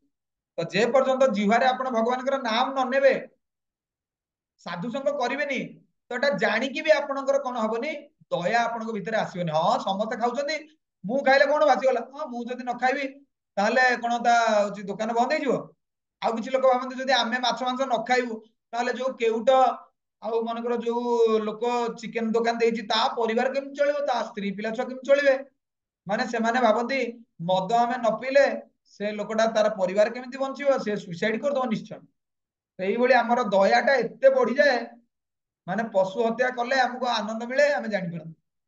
ଆମେ ଭାବନ୍ତି ପଶୁ ହତ୍ୟାଟା ହିଁ ନ୍ୟାୟ, ଠିକ ଚାଲିଛି, ଯାହା ଚାଲିଛି ଠିକ ଚାଲିଛି। ନା, କଦାପି ଏଟା ଠିକ ଚାଲି ନାହିଁ। ତ ଥରେ ଆମେରିକାରେ ଜଣେ ଲୋକ ଆସିକି ପ୍ରଭୁପାଦଙ୍କୁ ପଚାରିଲେ, ପ୍ରଭୁପାଦ ଆପଣ ଇସ୍କନରେ କାହିଁ ଆପଣ ଏମିତି ଆମିଷ ଫାମିଷ ନ ଖାଇବାର ରୁଲ ରେଗୁଲେସନ କରିଛନ୍ତି? ପ୍ରଭୁପାଦ କହିଲେ, ଇଂଲିଶରେ ସେ ତାକୁ ମାନେ ପ୍ରଶ୍ନ ପଚାରିଥିଲେ। ପ୍ରଭୁପାଦ ଓଡିଆ, ମାନେ ମୁଁ ଓଡିଆରେ ଆପଣଙ୍କୁ କହୁଛି। ପ୍ରଭୁପାଦ କହିଲେ, ତୁମେ ଘରେ ଯାଇକି ତୁମର ସ୍ତ୍ରୀ ଆଉ ଭଉଣୀକୁ ହାଣିକି ଖାଉନ? ତ ସେ ଲୋକ ସମ୍ପୂର୍ଣ୍ଣ ଆଶ୍ଚର୍ଯ୍ୟ ଗଲା, ରେ ଗୋଟେ ଏତେ ବଡ ଗେଷ୍ଟ ଲୋକଟେ ପ୍ରଭୁପାଦଙ୍କୁ ପ୍ରଶ୍ନ ପଚାରିଲା, ପ୍ରଭୁପାଦ କଣ ଏମିତି କଡା ଉତ୍ତର ତାକୁ ଦେଲେ, ତୁମେ ତମ ସ୍ତ୍ରୀ ଆଉ ଭଉଣୀକୁ ଯାଇକି ହାଣିକି ଖାଅ? ତ କାହିଁକି ତାର ଉତ୍ତର ଦେଲେ? ପ୍ରଭୁପାଦ କହିଲେ, କହିଲେ ବସୁଧୈବ କୁଟୁମ୍ବକମ୍ ବୋଲି ଆମେ କହୁଛେ, ସମସ୍ତେ ଆମେ ହଉଛନ୍ତି କଣ ଭାଇ ଭାଇ।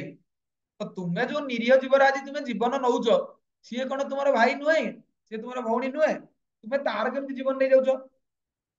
ତା ଏତିକି ତାକୁ କହିଲେ ସେ ବୁଝିଗଲେ।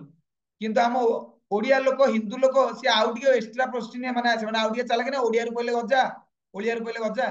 ସେମାନେ ଓଲଟା ଯୁକ୍ତି କରନ୍ତି, ଆଜ୍ଞା ଆପଣ କଣ ଖାଇବା ଛାଡି ଦେଇଛନ୍ତି ନା କଣ? ଆପଣ ତ ପୁଣି ଆଶ୍ରମରେ ଖାଉଛନ୍ତି ନା ଖାଉନାହାନ୍ତି?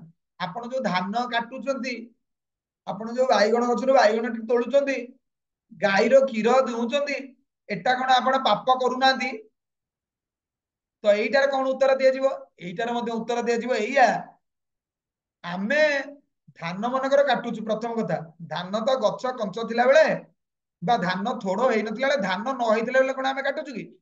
ସେ ଧାନ ଯେତେବେଳେ ବୁଢା ହେଇଯିବ, ଧାନ ପାଚିବ, ଧାନକୁ ଯଦି ତୁମେ ଆଉ ନ କାଟିବ, ସେ ଗଛରେ ରହିଲା, ନଷ୍ଟ ହେଲା, ସେଇ ଅବସ୍ଥାକୁ ଗଲେ ଆମେ ଧାନ କାଟୁଛୁ। ଏଇଟା ହେଲା ପ୍ରଥମ ଉତ୍ତର।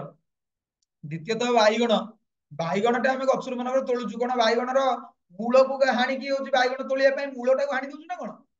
ବାଇଗଣଟାକୁ ଆମେ ତୋଳୁଛୁ, ଫଳରେ ଆହୁରି ଫୁଲ କଷି ହବ, ଆହୁରି ବାଇଗଣ ହବ। ତ ସେଇଭଳି ଗାଈର ତୁମେ ଯଦି କ୍ଷୀର ପିଇବ, ଗାଈ ଆହୁରି କାଲିକୁ କ୍ଷୀର ଦବ, ତାପର ଦିନ କ୍ଷୀର ଦବ, ତାପର ଦିନ କ୍ଷୀର ଦବ, ସିଏ ଆହୁରି ଛୁଆ ଦବ, ତା ଛୁଆ ଗାଈ ହବ। ତ ଗାଈଟା ସିନା ବଞ୍ଚିଲେ ଆଉ ଗୋଟେ ଗାଈ ହବ, ଆଉ ଗୋଟେ ବାଛୁରୀ ହବ। ତୃତୀୟ ଜିନିଷ, ସେମାନେ କୁହନ୍ତି ମନେକର ତୁମେ ଶାଗ ଗଛକୁ ଓପାଡ଼ିକି ଆଣିକି ମନେକର ଖାଉଛ, ସେତେବେଳେ ତ ତୁମେ ହଉଛି ସମ୍ପୂର୍ଣ୍ଣ ଭାବରେ ଗଛଟାକୁ ଓପାଡ଼ିକି ଆଣୁଛ ନା। ତ ଏଇଠି ଆମେ ତାଙ୍କୁ ଉତ୍ତର ଦେଇକି ତାଙ୍କୁ ଆମେ ତାଙ୍କ ମୁହଁ ବନ୍ଦ କରିପାରିବା। ଏଇଠି କୁହାଯାଇଛି କଣ? ଯଜ୍ଞାଶିଷ୍ଟ ସିଂହ ସନ୍ତ ମୁଚ୍ୟନ୍ତେ ସର୍ବ କିଳିବି ସେହି। ତ ଆମେ ଡାଇରେକ୍ଟ ଗଛରୁ ଶାଗ ତୋଳି ଆଣିକି ବା ଗାଈର କ୍ଷୀର ଦୁହିଁକି ବା ଆମେ ବାଇଗଣ ତୋଳିକି ଡାଇରେକ୍ଟ ଆମେ ରୋଷେଇ କରିକି ଖାଇ ଦଉନୁ। ଆମେ କଣ କରୁଛୁ? ତାକୁ ଭଗବାନଙ୍କୁ ଭୋଗ ଲଗଉଛୁ। ପତ୍ରଂ ପୁଷ୍ପଂ ଫଳଂ ତୋୟଂ ଯୋମାଂ ଭକ୍ତ୍ୟା ପ୍ରୟଚ୍ଛତି ତଦହଂ ଭକ୍ତିମୁପହୃତଂ ଅସ୍ନାମି ପ୍ରତାତ୍ମନଃ। ଭଗବାନ କହୁଛନ୍ତି ତୁମେ ଖାଲି ସାଧା ଖାଇଲେ ହବନି, ତୁମେ ଯାହା ରୋଷେଇ କରିବ ବିନା ପିଆଜ ରସୁଣରେ, ସେଟା ମତେ ଭୋଗ ଲଗେଇବ। ଭୋଗ ଲଗେଇ ସାରିଲା ପରେ ଯେତେବେଳେ ମୁଁ ତାକୁ ଦେଖିବି, ଚକ୍ଷୁରେ ଯେତେବେଳେ ତାକୁ ଦେଖିବି, ଚକ୍ଷୁରେ ଭଗବାନ ଖାଆନ୍ତି, ବୁଝିଲେ? ଭଗବାନ ଚକ୍ଷୁରେ ଖାଆନ୍ତି, ସେଇଥିପାଇଁ ସେ ହଉଛନ୍ତି ଭଗବାନ। ତ ଭଗବାନ ଯେତେବେଳେ ଖାଇସାରନ୍ତି, ଯେତେବେଳେ ଏଟା ପ୍ରସାଦ ହେଇଯାଏ, ସେ ପ୍ରସାଦ ହେଇସାରିଲା ପରେ ଆଉ କଣ ହୁଏନି, ତାର ଦୋଷ ଆଉ ଲାଗେନି। ବୁଝିଲେ ନା? ଏଇଟା ଆମକୁ କନସେପ୍ଟ କ୍ଲିୟର କରିବାକୁ ପଡିବ। ଆମେ ବି ଘରେ ମନେକର ଯେ ସାଧା ଖାଉଛେ, ଆମେ ବି ପାପର ଭାଗିଦାରୀ ହଉଛେ, ଆମେ ବି ଚୋରି କରୁଛେ, ଚୋରିର ଫଳ ଆମକୁ ନିହାତି ମିଳିବ। ଖାଲି ସାଧା ଖାଇଦେଲେ ହବନି, ସବୁ ଜିନିଷ କଣ କରିବାକୁ ପଡିବ? ଭଗବାନଙ୍କୁ ଭୋଗ ଲଗେଇବାକୁ ପଡିବ।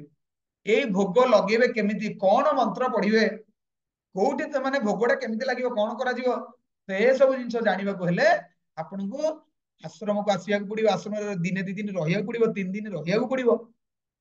ଆମେ ତ ଆପଣ ଓପେନଲି କହୁଛୁ, ଯୋଉମାନେ ଆପଣ କ୍ଲାସ କରୁଛନ୍ତି, ଘର ଦ୍ୱାର, ଥରେ ଜଣେ ଭକ୍ତ କହିଲେ, ଘରେ ତାଙ୍କର ଝଗଡା ଲାଗିଲା ସ୍ୱାମୀ ସ୍ତ୍ରୀ, ସିଏ କହିଲେ ରାଗିକି, ମୁଁ ଯାଉଛି ମନେକର ମନ୍ଦିରକୁ ଯାଉଛି, ମାନେ ସେ କହିଲେ ଛୋଡ ଘର ଦ୍ୱାର ଚଲୋ ହରିଦ୍ୱାର।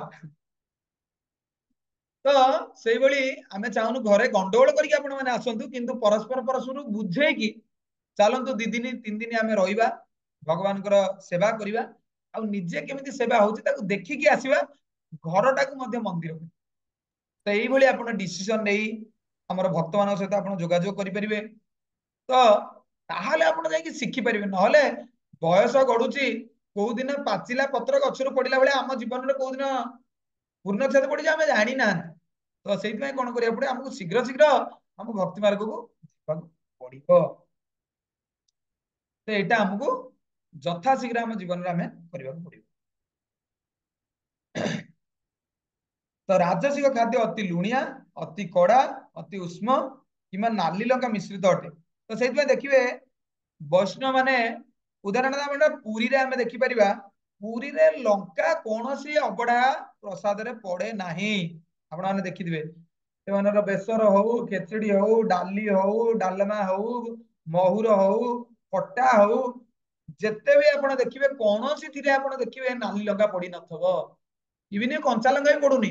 ସେଇଥିପାଇଁ ଆପଣ ଦେଖିବେ ଜଣେ ଲୋକ କଞ୍ଚା ଲଙ୍କା, ଲେମ୍ବୁ, ଲୁଣ ସେ ତାର ସ୍ୱତନ୍ତ୍ରରେ ବିକୁଛି ଆନନ୍ଦ ବଜାରରେ, ଅବଢାରେ କୌଣସିଥିରେ ପଡୁନି। କିନ୍ତୁ ଅବଢାର କଣ ଟେଷ୍ଟ କମି ଯାଉଛି ନା କଣ?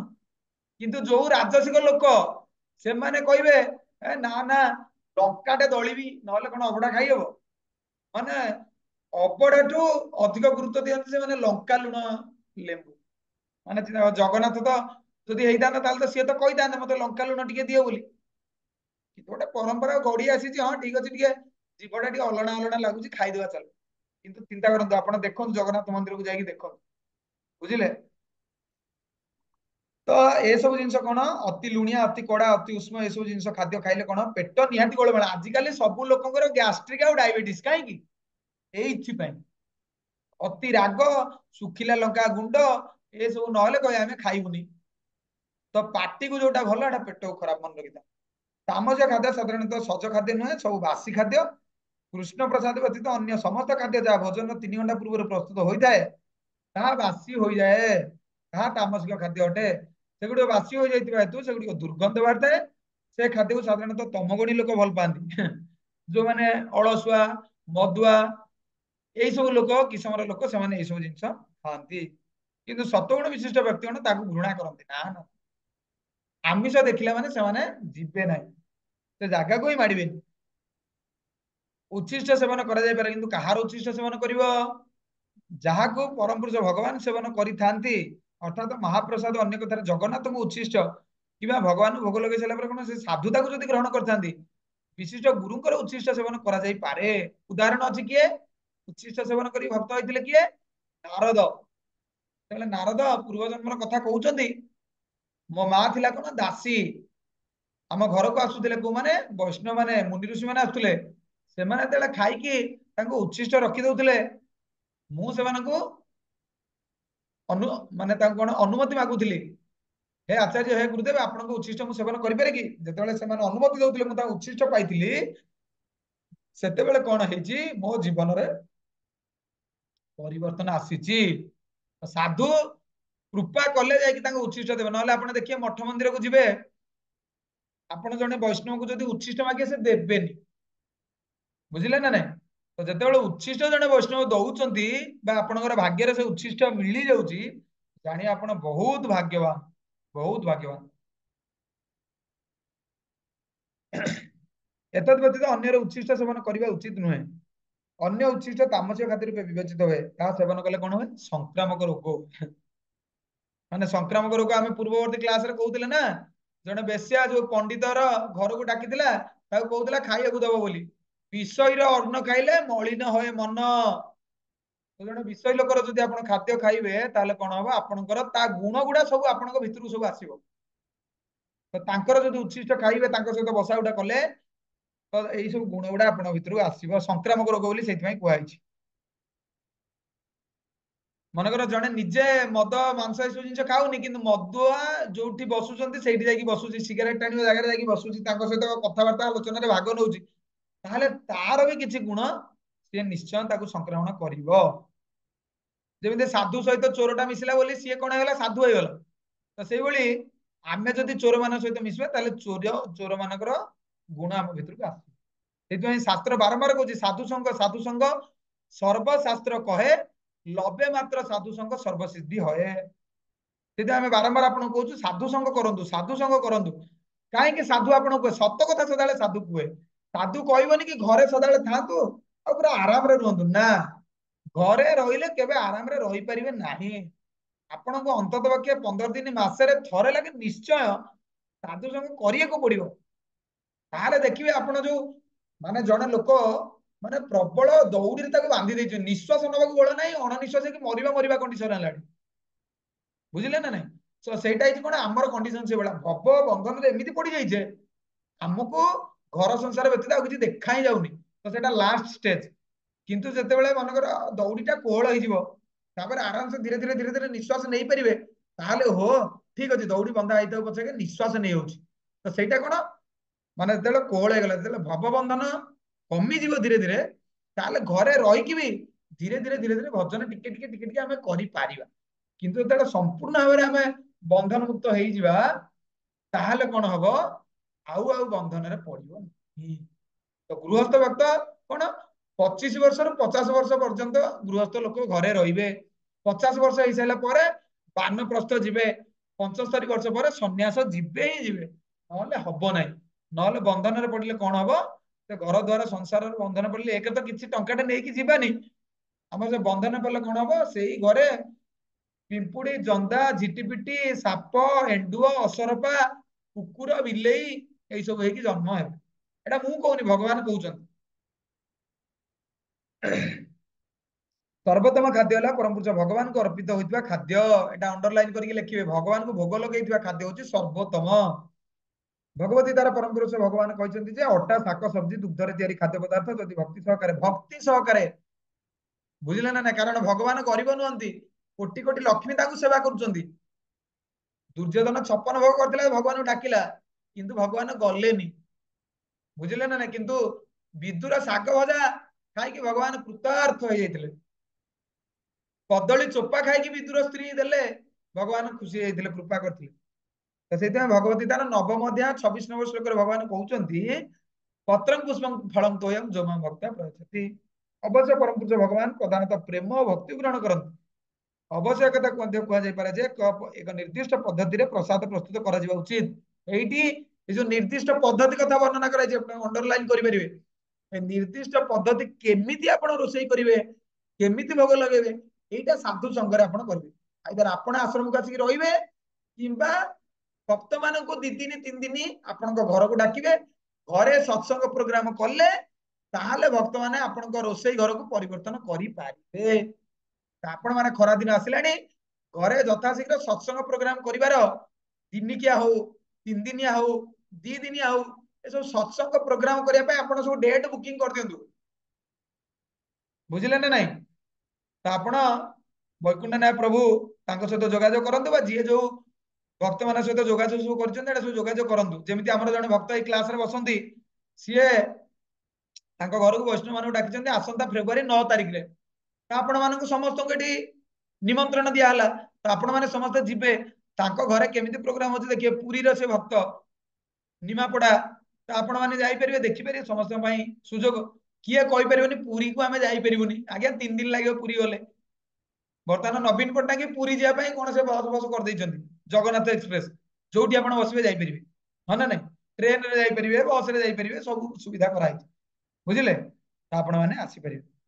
शास्त्र विधि अनुसार जो खाद्य पदार्थ प्रस्तुत करा जाए एवं परम पुरुष भगवान को अर्पण करा जाय थाए, ता दीर्घ समय पूर्व प्रस्तुत होइतिले सुद्धा सेवन करा जाय पारे। देखो एपटे अड़ुआ अड़ुआ जिनस आपन लागियो, अरे एपटे कहै 3 घंटा पूर्व रोषेई कले एटा बासी जाउची, एपटे कहउची जेते समय हेले भी बासी हबनी। तो एटा बुझिया को पड़िबो। सेइतपई साधारण लोक जे माने बुझंतिनी से माने कहंती आ बासी अबड़ा देले, आ पूरी पंडा गुडा ठक गुडा बासी अबड़ा दे देकी ओटा खाली पैसा इनकम करूछन। चिंता करंतु एई जिनसटा एठी लेखा आइछि। मु तो मो कथा कहूची, मु जेतेले सकाळे जेतेले आए, जदि मनकर माने चिन्हा थाते, प्राय चिन्हा तो प्राय अछंती जेठी, तो सकाळे सकाळे जेंति हमर मनकर अबड़ा खाइबार अभ्यास अछि, माने अन्न खाइबार अभ्यास अछि, सकाळे सकाळे भी जाईकी आमे अरुआन डालमा गोळेकी गोटा खाइकी आसु। विश्वास करिवे नाही, अबड़ा खाइकी लास्ट 10 वर्ष 20 वर्ष मो जीवन 25 वर्ष भितरे बासी अबड़ा खाइकी मोर देह केबे खराब हेइ। का कथा मु कोन कहू जानि नाही, आपण माने परीक्षा करि परिबे। जणे लोक तो परीक्षा करिया को नेकी गला दिल्ली, अबड़ा नेकी गला, तार ट्रेन बाटरे से माने परीक्षा से माने गोटे माने गोटे लैबोरेटरी असिस्टेंट गोटे चाकरी गोटे से करथिला। से चाहुतला ना प्रकृत रे माने भगवान को जो खाद्य अर्पण कराई सेटा प्रकृत रे एटा केते समय पर नष्ट होची देखिया देखिबा। से पुरी नेकी गला, सत घटना, पुरी नै गला ट्रेन रे जाउथाय, माने एसी ट्रेन रे जाउथाय, बाटरे कोन हला से ट्रेन गोटे गोटे कोन तार असुविधा हला, से ट्रेन लेट हो गला 12 घंटा ना 14 घंटा लेट हो गला। सी भाबितिला दिल्ली रे पहुंचीबो 16 घंटा रे, जाकी परीक्षा करियो 24 घंटा पूर्व परीक्षा हिजो, एपटे 16 घंटा पळेला, एपटे आउ 12 घंटा 14 घंटा पळेला। एई बेले 1.5 दिन 2 दिन हेइ गल। तो 2 दिन पर जेतेला परीक्षा करछि लैब रे, से देखिला जो खाद्य 3 घंटा रे प्रस्तुत होइतिबा खाद्य रे जो जो शक्ति अछि, ए भाई 36 घंटा पर भी 24 घंटा पर भी ए अबड़ा रे सेही सब जिंस अछि, किछि जिंस नष्ट होई नै। से ओपनली कहला ये अबड़ा बाबा एबे ये साधारण खाद्य द्रव्य नुहे, आपण खाइबे किछि असुविधा होबो। किंतु हमर कोन जो चेतनाटा हम भीतर अछि, बासी अबड़ा दे देले, ये कर देले, से कर देले, से चेतनाटा खराब हे जाइछ बोली हमें अबड़ा खाइले भी लोक कहन अरुआ खाइले मो पेट खराब हे, माने से चेतनाटा मनुष्य को खराब करे, बुझिले ना। हरे कृष्ण प्रभु जी। हरे कृष्ण प्रभु जी आमे भी लास्ट टाइम जाइथिलु पुरी, ମାନେ ବାସି ଅବଢା ବି ଖାଇଥିଲୁ, କିନ୍ତୁ ଆମର ବି ଦେହ ଖରାପ ହେଇନଥିଲା। ତାପରେ ଆମେ ଘରକୁ ବି ଆଣିକି ଖାଇଥିଲୁ, ଆମର ବି ମାନେ କିଛି ବି ଅସୁବିଧା ହେଇନଥିଲା। ଓକେ, 2-3 ଧନ୍ୟବାଦ। ଦିନ ପର୍ଯ୍ୟନ୍ତ ଖାଇଥିଲୁ। ଯାହା ହଉ ଭଗବାନଙ୍କର ଅବଢାର ଗୁଣଗାନ କରିବା ପାଇଁ ଧନ୍ୟବାଦ। ଓକେ, ତ ଲାଷ୍ଟ କୁ ଗୋଟେ ଦି ଧାଡି ଅଛି। ତାହା କଦାପି ବାସି ହୁଏ ନାହିଁ ଗଲା। ତେଣୁ ଖାଦ୍ୟକୁ ସମସ୍ତଙ୍କ ନିମିତ୍ତ ସୁସ୍ୱାଦୁ ଖାଦ୍ୟଯୋଗ୍ୟ ଏବଂ ବିଶୁଦ୍ଧ ଦୋଷ ଶୂନ୍ୟ କରିବା ନିମିତ୍ତ ପରମ ପୁରୁଷ ଭଗବାନଙ୍କୁ ଅର୍ପଣ କରାଯିବା ଉଚିତ। ଏଇଟା ହଉଛି ଶେଷ ଧାଡିରେ ପ୍ରଭୁପାଦ ଆଉ ଥରେ ତାକୁ କହିଦେଲେ। ନିହାତି ଏଇ କ୍ଲାସ ଆପଣ ଯୋଉମାନେ ଶୁଣିଲେ ସେମାନେ ନିହାତି ପ୍ରସ୍ତୁତ ମନରେ ମନରେ କରିବା ଦରକାର। ମୁଁ ଚେଷ୍ଟା କରିବି କେମିତି ଖାଦ୍ୟ ପ୍ରସ୍ତୁତ କରିବି, କେମିତି ମାନେ କୁହାଯାଇଛି ଭଗବାନଙ୍କୁ ଏଇଭଳିଆ ଏଇଭଳିଆ ଦେଲେ ଭଗବାନ ଖାଇବେ ବୋଲି କହୁଛନ୍ତି। ମୁଁ ତ ଏତେ ମାନେ ବ୍ରାହ୍ମଣ ନୁହଁ, ବୈଷ୍ଣବ ନୁହଁ, କିଛି ହେଇନାହିଁ ଏଯାଏଁ, ଭକ୍ତ ହେଇନି। କେମିତି ଯଦି ଖାଦ୍ୟ ପ୍ରସ୍ତୁତ କରିବି ତାହେଲେ ଭଗବାନ ଖାଇବେ, ଖାଇପାରନ୍ତି। ହିନ୍ଦୀରେ ଗୋଟେ କଥା ଅଛି ନା, କौन कहते हैं भगवान खाते नहीं, बेसब्री के जैसे खिलाते नहीं। ना तापर कौन मु भूल गाइदेली कौन के जानी, मैया यशोदा के जैसे खिलाते नहीं, कोटा ठीक के जानी मैं जानी नहीं, मन पड़ नहीं। तो एपटे सबरी भी खुआई एपटे यशोदा भी खुआई। तो प्रेम रहा दरकार, भक्ति रहा दरकार है। आ भक्तिर सहित जन कहबानी ना, मुझे चिकेन टा प्रभु दौची आपको खाइबेनी, कहीं खाइबे ना, भगवान एटा कही ना। भगवान कहते पत्र पुष्प फल और जल, बुझिले। तो यही कथा को आम विराम दबा।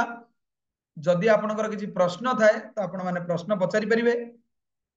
जदि किसी प्रश्न नहीं तो आमे किसी अनाउंसमेंट आपण मानक पई करिवु। तो आपण आ 2 मिनिट क्लास रे रहिबे। तो कार किसी प्रश्न अछि यदि पचारि परिबे। हरे कृष्ण प्रभु जी।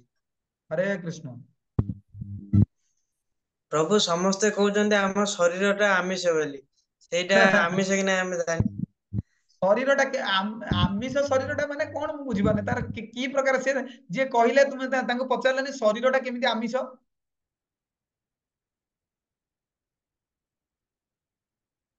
माने कोन शरीर रे ନାଇଁ मांस ପ୍ରଭୁ अछि ମୁଁ बोली ଆଉ आमिष, माने रक्त मांस रे तयारी बोली कोन शरीर आमिष ना कोन। माने एटा माने जा कुआ जाय ना, से माने तांगर बुद्धि वृत्ति से माने हरई दैछन ना, से माने सेते अबांतर सब कथावार्ता करन। शरीरटा आमिष पुणी कोन, शरीरटा तो गोटे शरीर, पुणी सेटा आमिष माने। आमिष हଉଛି एया जोटा तामसिक खाद्य, जोटा को पशु को हत्या कराई कि तार शरीर कौन से पार्ट मनकर हଉଛି माने चिकेन रो जेमिति हमें विभिन्न पीस पीस करन काटी के सब जिंस करंती। तो सेही दृष्टि मनकर कुआ हଉଛି आमिष। मांस मांस माने कोन, मांग माने मते, स माने सीए, मु एबे तार मांस खाଉଛି, सीए पुणी मोर मांस पर जन्म रे खाइबो। तो सेहित एटा कुआ जे मांस, आमिष नय कि शरीरटा मोर आमिष। ସେମାନେ ସବୁ ଅବାନ୍ତର ଯୁକ୍ତି ସବୁ କରିବେ, ତ ତାଙ୍କ ପ୍ରତି ଆମେ ଟିକେ ସାବଧାନ ରହିବା। ତାଙ୍କ ସହିତ ଯୁକ୍ତି କରିକି ଆମ ସମୟ ବି ଲସ୍ କରିବା ବି ଉଚିତ ନୁହେଁ ପ୍ରାୟ, ବୁଝିଲେ। ଶରୀରଟା ମନେ ଆଜ୍ଞା ରଖିଥାନ୍ତୁ, ପ୍ରଭୁ। ଶରୀରଟା ଆମିଷ ନୁହେଁ। ଶରୀର ପୁଣି କଣ ଆମିଷ। ଆଜ୍ଞା ପ୍ରଭୁ। ଶରୀରକୁ କୁହାଯାଇଛି ଏଇ ଭବ ସାଗର ପାର ହବା ପାଇଁ ସବୁଠୁ ବଢିଆ ଡଙ୍ଗା ଏଟା। ତ ଏଇ ଡଙ୍ଗାଟା ଆମକୁ କଣ କରିବ, ଏଇ ଭବ ସାଗରରୁ ଆମକୁ ଉଦ୍ଧାର କରିବ। ତ ଏଟା ପୁଣି କଣ ଆମିଷ ଫାମିଷ, ଏଇ ସବୁ ଅବାନ୍ତର ଯୁକ୍ତି ସେମାନେ ସବୁ କରନ୍ତି। ସେମାନେ କୁହନ୍ତି ଶରୀରଟା ଆମିଷ, ତ ତେଣୁକରି ତମେ ଚିକେନ ମଟନ ମାଛ ମାଂସ ଖାଇଲେ ଆମିଷଟା ପୁଣି ଆହୁରି କେମିତି ଆମିଷ ହବ। ସେମାନେ ଏଇଭଳି ସବୁ ଯୁକ୍ତି ସବୁ କରନ୍ତି। ଅଲରେଡି ତ ଆମ ଶରୀର ଆମିଷ, ତାକୁ ତମେ କହିବ ତମ ଶରୀରଟା ହଉଛି ବିଷ୍ଠା, ତ ତମେ ବିଷ୍ଠା ଖାଉନ। ଯେମିତି ଘୁଷୁରୀ ବିଷ୍ଠା ଖାଉଛି, କୁକୁର ବିଷ୍ଠା ଖାଉଛି, ତମ ପେଟ ଭିତରେ ତ ନାଡି ଚିପିଲେ ତ ତମ ପେଟ ଭିତରେ ବିଷ୍ଠା ବାହାରିବ। ତ ତମ ଶରୀରଟା ହଉଛି ବିଷ୍ଠା। ତ ତୁମେ ଆଜିଠୁ ଭାତ ଡାଲି ଛାଡି ଆଜିଠୁ ତୁମ ଥାଳିରେ ଫ୍ରେଶ ବିଷ୍ଠା ଆଣିକି ଦେବି ଖାଇବ। ଦେଖିବା କେମିତି ଖାଇବନି। ତାଙ୍କୁ ଯଦି ଏଇଭଳିଆ ଯୁକ୍ତି କରିପାରିବ ତାହେଲେ ଭଲ, କିନ୍ତୁ ନୂଆ ନୂଆ ଭକ୍ତ ତମେ ଯୁକ୍ତି କର ନା। ତାଙ୍କୁ ହଉଛି ଆଜ୍ଞା ଠିକ ଅଛି, ଆପଣଙ୍କ ଗଧ ହଉଛି ଘୋଡା, ମୋ ଘୋଡା ହଉଛି ଗଧ। ତ ଯଦି ଆପଣଙ୍କ ଗଧ ଆଉ ମୋ ଘୋଡା ଭିତରେ ଯଦି ରେସିଂ ହୁଅ, ତାହେଲେ ନିଶ୍ଚୟ ଆପଣଙ୍କ ଗଧ ଜିତିବ, ମୋ ଘୋଡା ଜିତି ପାରିବ। ତ ତାଙ୍କୁ ଏଇଭଳିଆ କହିବ, ପିନ୍ ଫୋଡିଲା ଭଳିଆ ତାଙ୍କୁ ଲାଗିବ, ସେ ଆଉ ତମକୁ କିଛି କହିବେ ହେଲା। ତ ତମେ ଯଦି କ୍ଲାସ ଗୁଡା ଶୁଣିବ, ତୁମେ ସବୁ ଉତ୍ତର ତାଙ୍କୁ କେମିତି ଦିଆଯାଏ ଜାଣିପାରିବ, କିନ୍ତୁ ତାଙ୍କୁ एमिति कहबनी जे सी तुम माने आउ माने तुम मुह चाहिए माने माने ये करबनी तुमको देखले घृणा भाबिबो से बळे ता कहबनी बुझाई सुझाई कहबो फळे से ता भूलटा जानिबो आउ गीता क्लास रे बसिबो भक्त हो हमर लक्ष्य रहया दरकार जे भी सब बेले पागलामी प्रश्न पचारुचंदी ताको भक्त करिया दरकार हमर लक्ष्य एटा रहया दरकार मन रखि समस्त मु कहि दोछि काहाकू जुक्ति तर्क करके हरैबा हमर लक्ष्य नुहे हमर मुख्य उद्देश्य रहया दरकार से लोकटा आज जानि पारुनी मायार दास हो जाइछि जदि कृष्ण का दास हबो ना ताले से बेले अबांतर जुक्ति करिवो नाही हैला उत्तर पाइलो ओके आउ कार जदि प्रश्न अछि के पचारि परिबे बढ़िया प्रश्न तो आपणकर समस्त प्रश्न अच्छी किंतु आपण लज्जा करके पचारि पारु नांती कि कोन पय पचारु नांती मु जानि नै किंतु साधारणतः आपण बस ट्रेन रे गले आपण को लोक माने पूरा धोई दियंती मते भी धोई देउथले आगुरु माने ए बळे जुक्ति करिवे किछि मु उत्तर देई पारे ना तो आपण को भी होउथबो से बळ्या किंतु आपण से मानको प्रश्न ର उत्तर देई पारंतनी कि क्लास रे एटलीस्ट से सब जिंस आपण पचारंतु निजर प्रश्न नथिले भी आपण किए गोटे प्रश्न पचारथिले तार उत्तर देई पार नांती एटा सब पचारिबे थरे मु पूर्व रे गोटे गप कहू नथिली ता स्त्री ताको पचारला पापर बाप कोन से लास्ट बेसिया टू ड्राई ना चापुडाटे खाइला आपण माने सब गोटे जानंतु ओके प्रश्न पचार मिनति मा पचारंतु हरे कृष्ण प्रभु हरे कृष्ण प्रभु आमे खाइले बेलକୁ जेतळ कृष्ण को अर्पण करिके खाइले सेइडा भोग हबो कि प्रभु सेइडा प्रसाद हबो हाँ ये सब प्रश्न देखो सब बाहर प्रसाद हम कि नहीं तो ताकू प्रथम कथा हूँ ये लिखा है कोट गोटे लिखा है निर्दिष्ट पद्धति रे प्रसाद प्रस्तुत करा उचित निर्दिष्ट प्रसाद माने गोटे पद्धति गोटे अच्छी बुझिले तो से पद्धतिटा जानवा को हेले आपण को घर को वैष्णव माने जिबे बा आपण आश्रम को आसीबे तो एटा तो माने मु कहि देले आपण बुझी परिबेनी मनकर घरे जो बासन कुसन अच्छी ताकू देखिए मनकर हूँ जड़े जीव डाक्तर पाक सार मत देखो मत मेलेरिया है ना आप कहतु हेनी देखिए तो कहबनी ना रक्तटा परीक्षा कर मेलेरिया पॉजिटिव अच्छी ना जाना पड़ो सेमती घर को गले कौ बासन कुसन रोषे हो गैस चूल्हा कौन अच्छी घर को पियाज रसुण आसूची ना नहीं तो जदि आसुनी केते दिन टू आसुनी से बासन कुसन पवित्रता कौन एटा वैष्णव मैंने देखिले जापर तापर आपण मानू कहे पात्र शुद्धि भूत शुद्धि गृह शुद्धि तो ये सब जिनस हेले तापर रेकमेंड आपण करा जिवो आपण ए सब जिनस बिना पियाज रसुण रोषे करी तुलसी पत्र पकई ठाकुर घरे भोग लगांतु पुणी को ठाकुर को भोग लगेइबो गणेश को भोग लगेइबो ना तारिणी को भोग लगेइबो ना हेंगुला को भोग लगेइबो ना मंगला को भोग लगेइबो ना काहा को पुणी भोग लगेइबी भोग तो लगेइबी काहू ना हनुमान को भोग लगेइबी ना समस्त एका सारे 33 कोटी देवता को रखिबी खांतु किए खाइबो से माने जानि परिबे ना काहा को हम डाकिला हनुमान जिबे आगो ना राम आगो जिबे ना होची माने मंगल आगो जिबे ना किए आगो जिबे ताका ता भीतर भी माने होची विचार हे परिबोनी बुझे तार सेहि कहै पद्धति अछि आपण जो भक्तन सहित कनेक्टेड अछंती से भक्तन आपण तार घर को डाकी कि नियन ए सब जिंस गुडा कोन माने जेमति मु कहली ना प्राथमिक शिक्षक सी कहीदबनी कि तुम जाओ घरे हो आ सब प्रैक्टिस करके आस काली तुम सब टैक्स होम टैक्स निया जब ना सी कौन करे हाथ रे धरिकी खड़ी को सिलटर लेखे लेखे ओ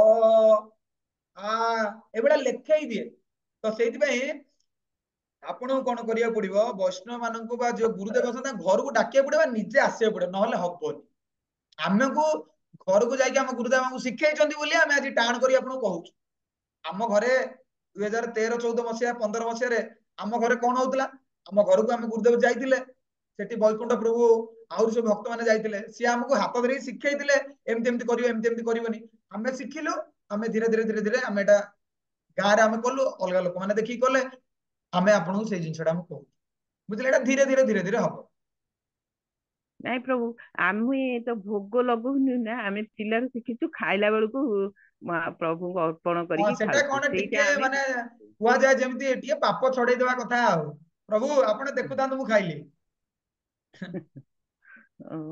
ठीक अछि सेटा माने जदियो माने भगवान धीरे धीरे एबेला करूथिले बोले अंतत पक्षे टिके एबेला करूथिले बोले आज ए प्रश्नटा पचारिले निश्चय आपण भविष्यत रे जेहेतु आपण गोटे माने मार्ग को जाउचंती बुझिले निश्चय आपण भविष्य रे आपण जदी साधु संग करिवे आगु आगु क्लास करिवे आमे ग्यारंटी आपण दउछ आपण घरे भोग लागिवो महाप्रभु को आपण भोग लगेबार प्रोसेस आपण जानिबे आपण घर लोक संपूर्ण वैष्णव हेबे जदी आपण एई पद्धति को ग्रहण कर। हरे कृष्ण प्रभु। हरे गोटे कृष्ण सेकंड प्रभु तांको जी। प्रश्न आग सरू टिके टिके टिके टिके मिनति में आपण आ किछि प्रश्न आज्ञा पचारिबे कि ଆଉ ଗୋଟେ ପ୍ରଶ୍ନ ଅଛି ପ୍ରଭୁ। ओके पचारंतु। ଏବେ ଯୋଉ ଷଢ଼ ଜୟନ୍ତୀ ଏ ଯୋଉ ଉପାସ ବନ୍ଦ କରୁଛନ୍ତି ତାଇରେ ଷଢ଼ ଜୟନ୍ତୀ ଟା କରିବେ ନା ନାଇଁ କାର୍ତ୍ତିକ ଟା ଆଉ ଷଢ଼ ଜୟନ୍ତୀ ଟା मु टिके प्रश्नटा भलरे बुझी पालिनी षढ़ जयंती उत्पात कोन कहले ନାଇଁ ନାଇଁ ଏ ଉପବାସ ଯୋଉ ସବୁ ପ୍ରକାର ଉପବାସ ବନ୍ଦ କରିବାକୁ କହୁଛନ୍ତି हाँ ତାଇରେ ଷଢ଼ ଖାଲି କେବଳ ଏକାଦଶୀ କରିବେ एकादशी आज्ञा आज्ञा आज्ञा ସେଇଟା प्रथम कथा आपण जो उपवास करंती उपवासर माने आमे केही जानि नथिले मु तो जानि नथिले मु तो समस्त को जेतेले कॉलेज रे पढुतली जे जो उपवास करंते मोर से माने सबुठ बड़ शत्रु माने ताको जेमिति भाषा रे गाली दिया जाय पारे मु मोर दउतली मु ताने कहले कोउठी भगवान कहजन तुम जो उपवास कर भोकिला सब रहया पय कहजन जदी भोकिला रहता जगन्नाथ काई 56 भोगर व्यवस्था करछंती जगन्नाथ कहतांते मते एकादशी दिन किछि खाइबो दबनी मु टिके भोकिला रहिबी उपवास रहिबी उपवास माने नुहे आपण भोकिला रहिबे उपवास माने होउची उप माने होउची ଭଗବାନଙ୍କର पाखरे बा निकटरे बास माने होउची बास करिवे बसिबे तो भगवान को पाखरे बास करियो कजे उपवास बुझिले तो ए जो प्रकृति रे वैष्णव मानकर जो अरविंद के प्रभु किछि कहबे कि प्रभु 9:05 हेगला ठीक अछि आपण जाई परिबे भक्त माने उत्साहित अछंती प्रश्न पचारछंती जदी कार किछि असुविधा अछि बा घर काम अछि आराम रे जाई परिबे किछि असुविधा नै बुझि पाले ना कुआडे ए बेले कहिला उपवास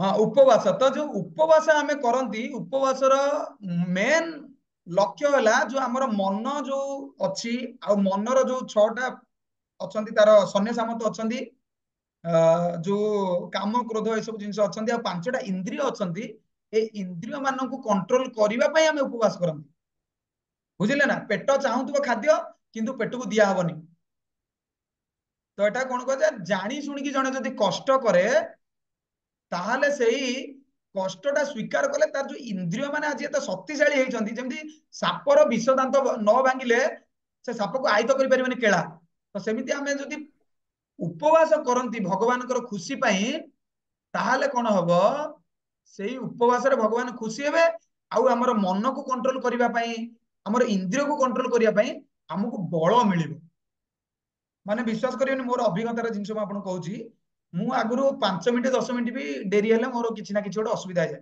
किंतु भक्त बापर एई लास्ट 2-3 वर्ष मु चेष्टा करूची एकादशी दिन कोनोसी किछि जिंस खाइबिनी कि कोनोसी किछि जिंस पीबिनी निर्जल जाको कुआ जाय तो मु करूची आपण माने विश्वास करिवेनी मोर सेमिति कोनोसी आकाश पाताल माने फरक होएनी कि मते लागे मुंड मुंड बुले कि पड़ी जिवि साधारणतः तो आपण माने कार बयस होई गलानी आपण माने एबळी कले होय तो असुविधा हे पारे किंतु आपण माने चेष्टा करिवे 9टा पर्यंत उपवास रहय पय 12टा पर्यंत उपवास रहय पय चेष्टा कले धीरे धीरे आपनकर से शक्तिटा आपण भीतर आसी भगवान शक्ति देबे बुझिले एइटा होची उपवास जे प्रभु केवल एकादशी करिबो ना ना ए जो षढ़ जयंती आ कार्तिक उपवास हबिस एई गुडा को करिया को मध्ये पड़िबो आपण धीरे धीरे धीरे धीरे चेष्टा करंतु केवल ए एकादशी तो माने मासु को 2टा पडुची आपण ए एकादशी कले प्रथम तो आपण नाम जप करन आपण केते माने दिन नाम जप करछंती 16 माला करू 16 माला कलेनी केते मास हैला मु 5-6 मास हला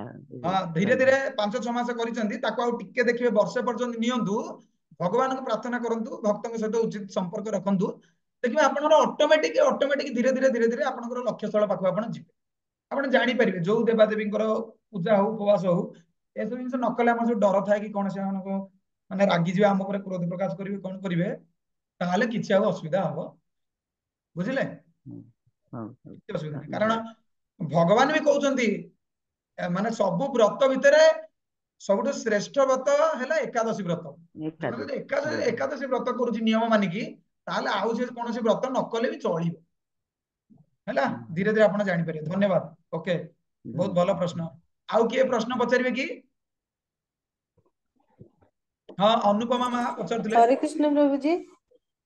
अच्छा प्रभु जी आमे तो आइंष तो आमे बर्तन छाड़ी देइछु, पियाज रसुण जदि आमे छाड़ी देलु तले अरुआ उषुना दीटा प्रकार चाउल आसुछ, तो जोरा अरुआ खाइले देह खराब होउची उषुना ताल तो सेटा उषुना जाउची प्रभु पाखरे कोन भोग लागि परिबो?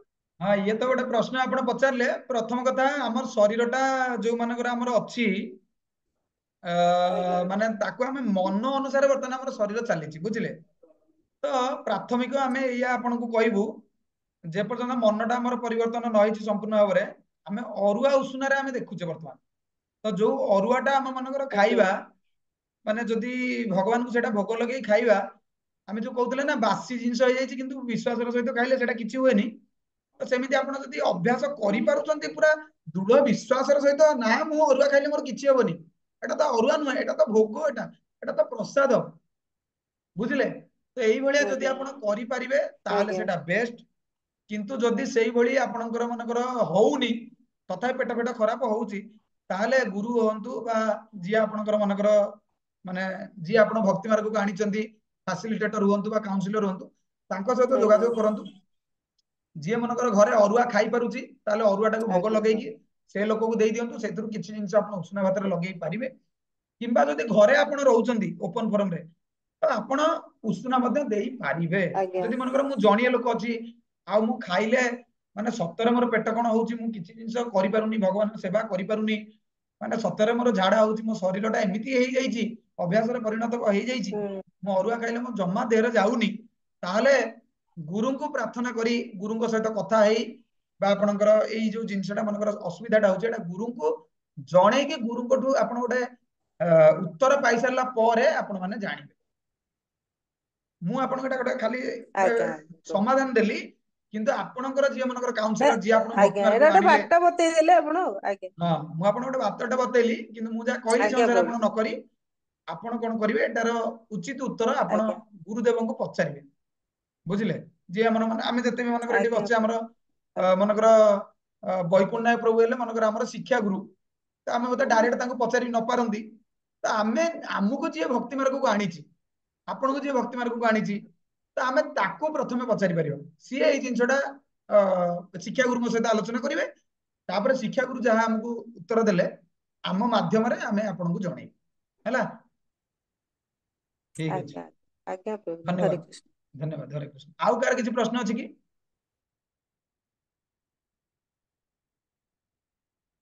तो जदि आउ कार किछि प्रश्न नाही मु गोटे छोटो अनाउंसमेंट करूची। आपण जो माने नुवा लोक तो प्राय पळेले मु जने भक्त को चाहतली तांका नंबर आनिया पई, जो भक्तंकर मोर नंबर नाही तो दया करी मो नंबर मु आपण को कहूची, मो नंबर ता आपण खाता बा पेन रे लेखंतु, मते गोटे जय जगन्नाथ बा हरे कृष्ण लेखिके आज पठांतु। फलरे तार कोन हबो मु आपण कहबी, आपण जो माने हम मंदिर सहित जडित हेई नांती क्लास माध्यम रे जडित अछंती किंतु मंदिर रो डेली दर्शन हो केबे पर्व परवाणी होउची ए सब जिंस जानि पारु नांती हमें आपण को सूचित करै परिबो मोबाइल माध्यम रे। आउ एतद व्यतीत हमें गोटे नुवा गोटे आरंभ करिचु, घरे मनकर रहउचे हमें साधु संग करि परने नाम जप करूचे एका एका बसी जप करूचे, हमें एबे 5:30 समय रु भोर 5:30 समय रु हमें गोटे नाम जप अध घंटे पई हमें आरंभ करूचु। फଳରେ नाम जप केमिति करा जाउची हमें निज ग्रुप माध्यम रे हमें सेटा करि परिबा। 5:30 बेले हमर आरंभ होउची अध घंटे पई।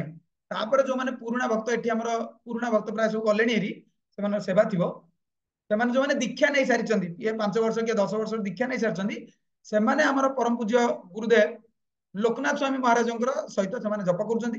किंतु जो माने नुवा लोक से माने प्रथमे हमर ए भक्ति वेदांत आश्रम तरफ रु जोटा जपटा आरंभ होउची प्रथमे आपण माने से जपटा करिवे, तापर जदि आपनकर घर द्वार किछि काम अछि ताले करि परिवे, जदि काम नाही आपण हमर महाराजन सहित जप करि पारिबे। जो मानकर मोबाइल नंबर नाही मु डाकुची लेखंतु 8093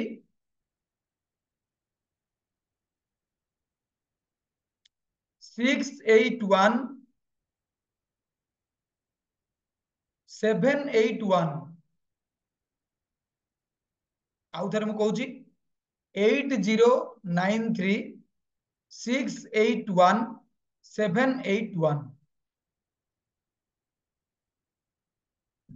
मन रखिले आपण एई नंबर रे मते गोटे माने मिस कॉल भी करि परिबे बा गोटे जय जगन्नाथ लेखि पठेइले मु आपन को देखि कि जानि परिबी आपनकर मनकर को ग्रुप रे आपण अछंती फळे आपण पाखु मेसेज टा जाउची ना जाउनी भाई जो डेली आमे मनकर सकाळे मनकर नाम जप करूछु तार लिंक टा आपण केमति पाइबे कोन पाइबे ए जिंस मु आपन को सूचित करई पारिबी तो समस्त को बहुत बहुत धन्यवाद माने समस्त एते समय पर्यंत आपण माने ध्यान पूर्वक श्रवण कले तो एठी आमे क्लास को विराम दबा समस्त आगामी दिन भलर भलर कटु समस्त मति भगवान चरण रे रहू परिवार समस्त लोक कृष्ण भक्त हुंतु शुभ रात्रि जय जगन्नाथ हरे कृष्ण वांछा कल्पतरुभ्यश्च कृपा सिंधुभ्य एव च पतितानां पावनेभ्यो वैष्णवेभ्यो नमो नमः तो कथावार्ता माध्यम रे क्लास रे जदि कार मन को किसी आघात लगी थाए तो आपण माने मते क्षमा करिवे वैष्णव गुण